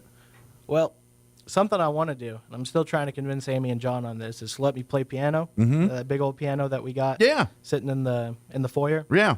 Love to play for them. But I would also, like to help explain the history of that building. Sure. And why it's so important to Roswell. Because that's not even something that I grasped at that age whenever I did the fourth grade tour. Gotcha. Yeah, when did you do the fourth grade tours here as a kid? That's pretty cool. So it might be a little surreal. And now, I guess it'll be your first one since you joined in September, so you didn't get to see it last. This will be your first one. Yeah. So I imagine it's going to be a lot of surreal moments for you. It's like, man, I was sitting there not too long ago. So that's pretty cool. Yep. That's pretty cool. All right. Now you said you play. Are you a musician? Do you do that side too, or can you? Are you just like you got skills on the piano too? Yeah, I've got some pretty cool things in my piano catalog. Nice. Good deal. Love music. Excellent. creative type there, with the writing and all that good stuff here. So, but what are the dates and all that for the fifth grade? Do you have them off the top of your head? Because I don't. I don't have them off the top of my head. Okay, I didn't know if they were in the notes they but gave we you. do. But We do have pamphlets that we are handing out. Okay. At this current moment, and they should be in early February, to mid February. Perfect. What I always tell people, for more information about everything we talk about here, go to the Historical Society's website, which is roswellnmhistory.org. And there you can learn more about the fourth grade school tours. Scholarships, we're in that time of year where those are going to be announced here, if they're not already here pretty quick, where they're going to be announcing the scholarships. So it would be we're getting to that season where you need to, if you're a high school senior and there's thousands of dollars in scholarship money thanks to the Hayes Trust and through some other great people. But we're in that season where the applications, and I think I feel like March is around the deadline times for getting some of that stuff turned in. But that should be coming up on the website as well too. So be on the lookout for that. I don't know if that was something you're supposed to talk about, but I know that's generally something around this time of year we always need to let folks know about. So. Yeah, no. If you got any kids in high school, tell them to apply. There's no reason not to get money for college. I was about to say you might be in this window of filling out one of those applications yourself here, maybe. Might be a little bit of insider trading going on. A couple of head starts made. So, I'm curious. So, is your plans to go to school now that you kind of found what you want to do? Yes, absolutely. So, where you want to stay close? You want to spread your wings? What are you thinking? I want to get the middle ground between that. I gotcha. You want to be close enough that you can come home easy, but far enough where mom and dad just can't show up unannounced. Yeah. Gotcha. Exactly. I know they wouldn't do that. But. Right, but I know I was your age once. I know exactly that feeling. Close enough that you can drop laundry off and come in for a meal and visit and say hi, but not so close that they just can't surprise you, on a whim. I don't want to be stuck in a hospital in Nebraska either. Exactly. That's a thing too, is when when you're on your own, and that first time it's scary but exciting all at the same time. So, well, good deal. So, well, I'm sure, and stick with John. He can help you do all that good stuff here too, and all that. So, what's kind of next for you as far as this, as you're doing this, is kind of the progression here? Is it like you see yourself, like how close are you to graduating? Is what you're graduating this May? So you're a senior now, so you will be graduating here. So yes. So I mean, is it? Because I remember my senior year, and you kind of figuring out and it's exciting. But what's are you excited? Are you nervous? You a little bit of both? What's the feeling right now? Every single emotion that a human can possibly feel is what I'm feeling. Gotcha. About graduation. Yeah. Well, do you I'm kind of curious. Do you enjoy your school time and things like, or were you plugged in with or were you kind of because I kind of certain things I stayed away from, but I was plugged in a couple things, and that makes a difference on your high school experience. Like some people are really plugged in and do everything, they love it. Whereas people that are a little more introverted, like myself, believe it or not, would have never guessed. I know, believe it or not, I have a radio show, but I'm an introvert, and so experience, like high school experiences, people, humans have. I loved it, or it was the most god awful experience of my life. They feel like it's usually one or the other. There's not a lot of middle ground there. So I'm just kind of curious for you. Did you enjoy those years, or are you kind of ready to move on into your adulthood? I am ready to move out of high school. Right. But I also feel that I have underappreciated this experience very much. That's a cool way to look at it, because I think that's a realization that a lot of us have, but it don't hit us till we're like 30 instead of 17 or 18. You know what I mean?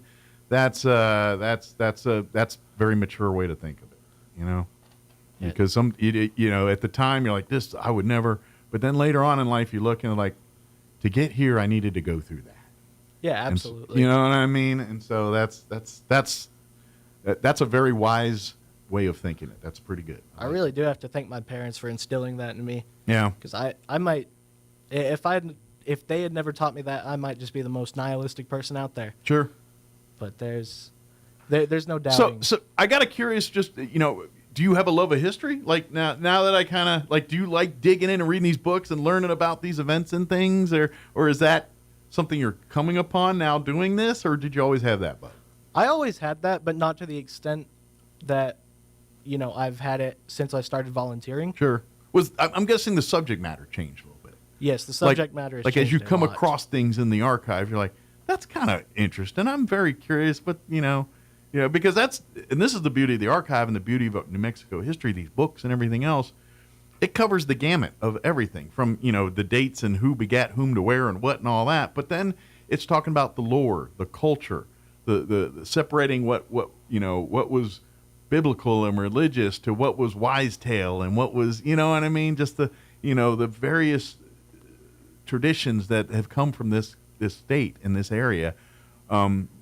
It's full of that history. And so you think, why do we celebrate this? There's a book about that. You know what I mean? Why do we do it? Why does people think this way about that? Well, back in this time, there was a whole culture of this going on there, and that's kind of, we're seeing the remnants of that to this day. That's what you learn in the archives, I think. Yeah. So that's cool.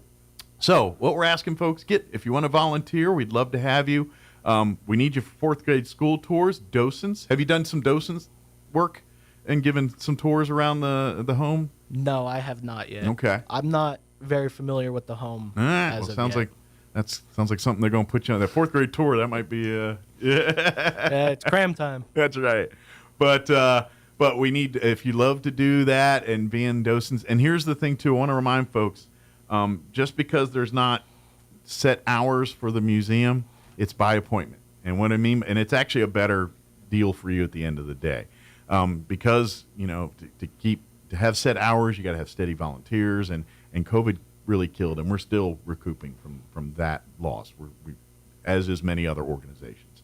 However, what we offer now is just call or contact Amy of the Historical Society and say, hey, I've got some family in town or friends, or we want to do a tour. Can we come on a Saturday? Can we come in the morning? Can we come? And they'll schedule a time that works best for you, and you get a personalized tour. One of our docents, whether it's Fred or whoever, you're not going to get Jane anymore. Jane's moved to Arizona. Jane was kind of our I don't think you got to meet Jane. I think she moved before you got involved here. No, I did not get Jane to meet was the ultimate in giving those tours, but she's since moved closer to family in Arizona. But we have great docents that they can give you this personalized tour with you and your group, and it actually, people that have done it say they enjoy it more often, better kind of thing. So please, if you do want to do that, please reach out, call, and we would be happy to set up one of those tours for you to do anything like that. So.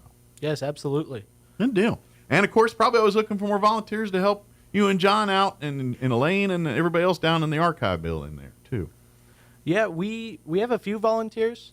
I think as far as I know, I'm the only one that comes in three days a week. Gotcha. So you're one of the more busier ones, or one of the more time on the thing. Yes, and that's the beauty of it. Whether you got a day a week, an hour a week, or four days a week, or whatever you can do, we would love to have you. And every little bit's a blessing to us. So it's good stuff too. Yeah, absolutely. An hour of your time every other week is fantastic. I'm going to also take a stab that you've probably made a lot of connections too, like the path you're pursuing.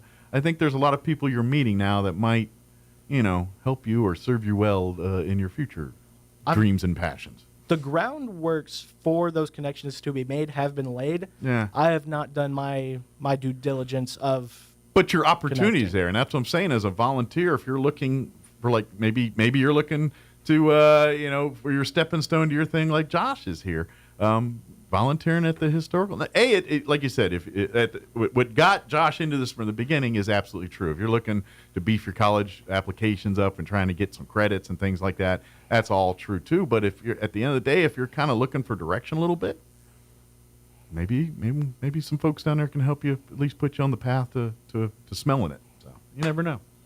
So, good deal. Any before we go, I want to give you an opportunity, because you don't get to be on the radio very often. You got family, friends, anybody listening that we want to shout out to, say hi to, or anything?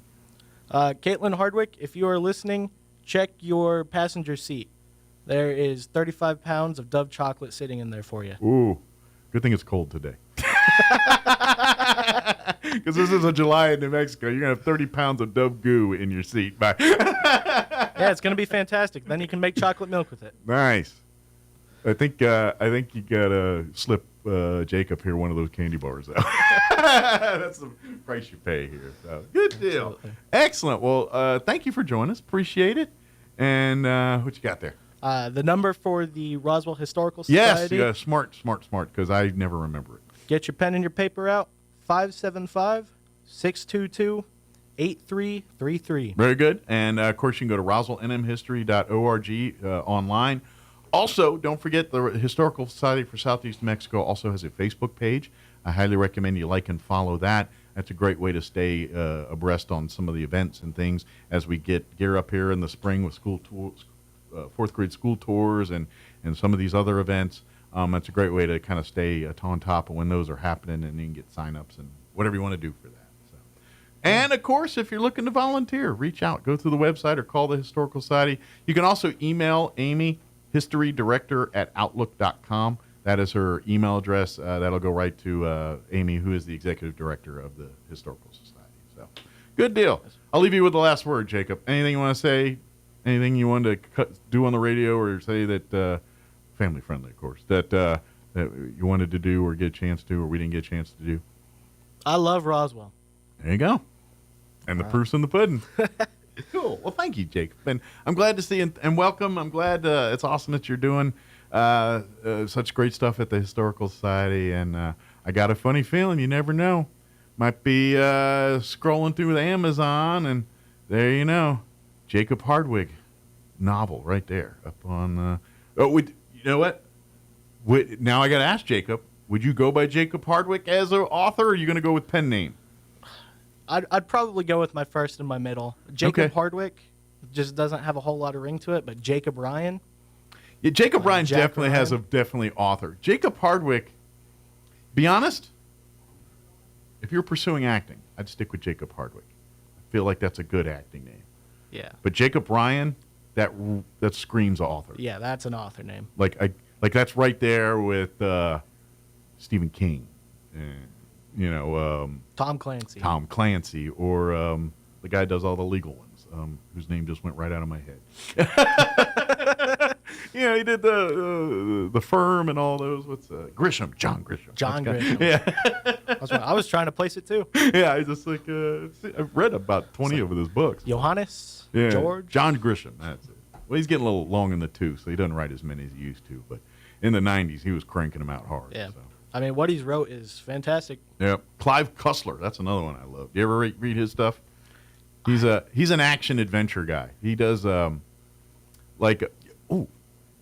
have you ever seen the Matthew McConaughey movie Sahara? I have not seen Sahara, no. That is a Clive Cussler book. Oh, okay. Now, they tore it all up for the movie, but like most do. That's one of his books. Yeah, that Dirk Pitt, the character, that he kind of uses it in all his kind of, it was a good one. But anyway, thank you, Jacob. Appreciate the visit here, and thank you for all the great work you're doing volunteering at the Historical Society. And who knows, like I said, look for Jacob Ryan books on sale soon. Thanks so much, Mike. Anytime. We'll see you soon. And don't forget, if you see John at the gym today or whatever, hey, where are you at on the radio this morning, man? Hey, bro, we missed you on the radio. Ask him about his TV show. There we go. Thanks, Jacob. Thank you. It is 9:51. Let's pause for news and break before we wrap up the show. Don't go away. You're listening to Mornings with Mike Winters. Now for your Pecos Valley news update, I'm Jared Cirillo. Former Eddy County Sheriff Mark Cage, now the undersheriff, will get a $55,000 annual pay raise. That amounts to about 47% of his previous salary.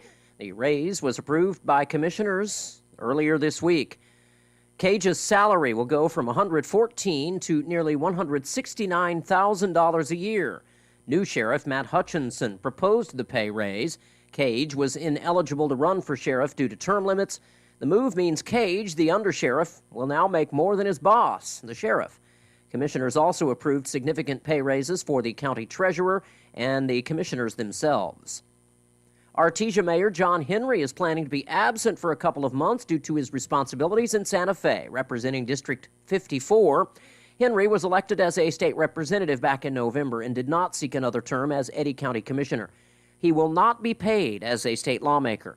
Also, at the recent council meeting, city staff said they are moving forward with plans to build an outdoor pickleball court through a $650,000 grant from the state. You're up to date. I'm Jared Sorello. Turn up your radio. Here's the Sean Hannity Morning Minute. And that is what has been so sad and tragic about the last 4 years, is how preventable all these problems are.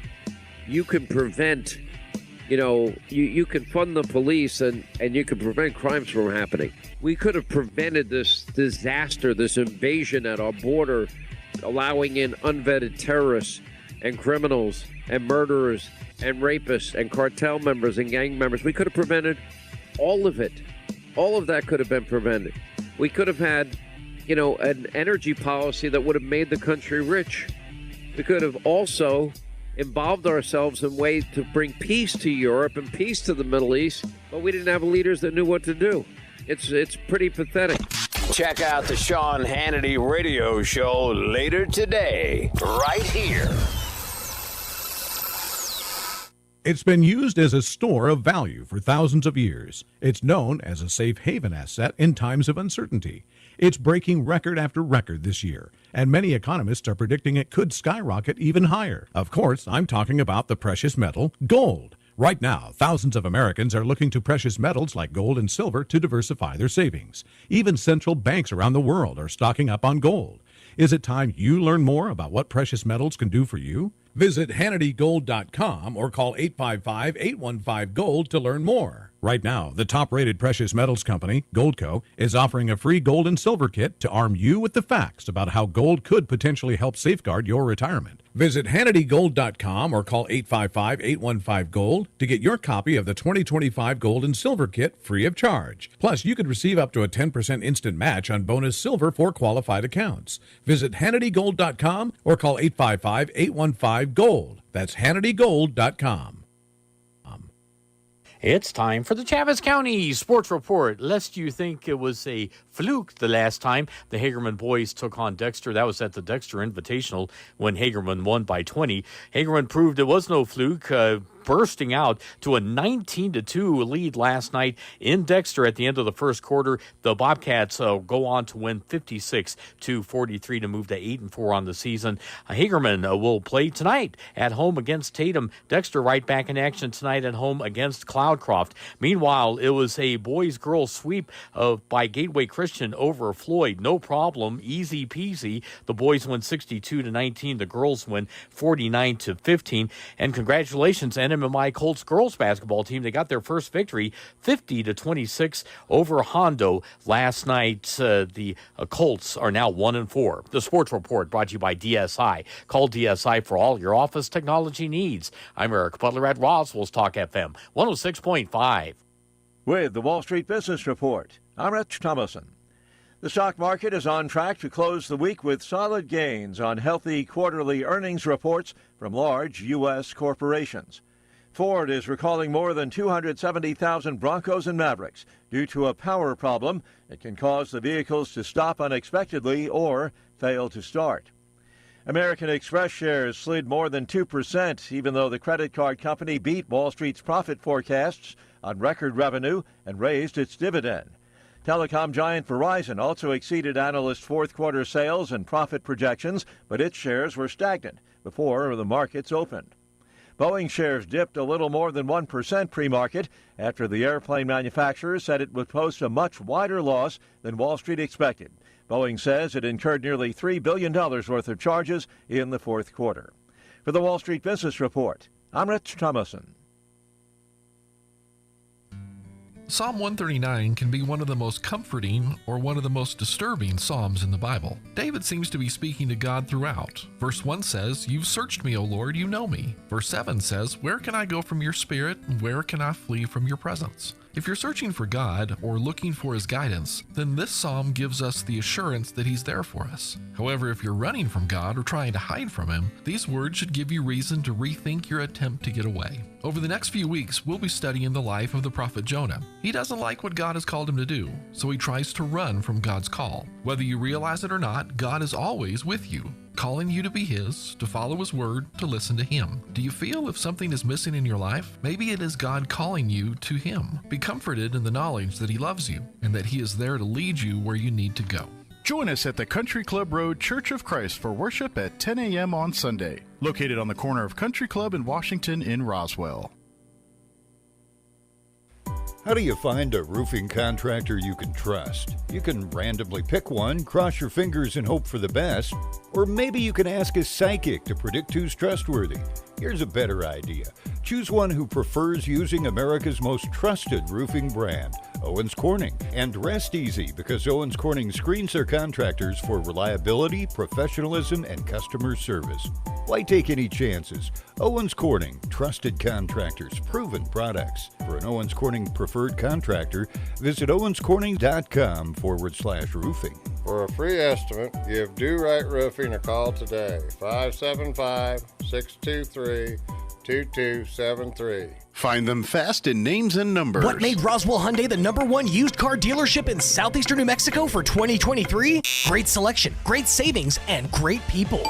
Roswell Hyundai has an amazing selection of makes, models, and model years to choose from. If you can't find it, Roswell Hyundai can get it. And Roswell Hyundai will take any trade. The experts at Roswell Hyundai will work with you to get you behind the wheel of your next dream ride. So, what makes Roswell Hyundai the #1 used car dealership in southeastern New Mexico? You do! Come check out the Used Car Supercenter only at Roswell Hyundai, 1909 West 2nd. Space, the final frontier. Hi, Captain. You can choose your space at Main Trailer Sales. Fascinating. Don't cling on to that old camper. The logical choice. New Durangos, Montanas, Cougars, and Passports from Main Trailer Sales. They allow space and comfort. Boldly explore like never before. Beam on board to that perfect camper. Don't go camping without us. Live long and explore. Main Trailer Sales. Don't go camping without us. Your home for Coast to Coast AM in Roswell, 106.5, Roswell's Talk FM, KEND, Roswell, New Mexico. And that's going to close it out for us. Thank you oh so much for allowing us to be a part of your day. Have a great weekend. Stay warm. And go Commanders. Sorry, Philly fans. It don't happen very often to me. So have a great weekend. Thank you oh so much for allowing me to be a part of your day. We'll talk to you bright and early on Monday morning. You're listening to 106.5 Roswell's Talk FM, KEND, Roswell, New Mexico. Take care, everybody. Breaking news this hour from townhall.com. I'm John Scott. The annual March for Life getting underway in Washington, D.C. Correspondent Greg Clugston reports. Today's march will feature Vice President J.D. Vance just days after he and President Trump were sworn into office.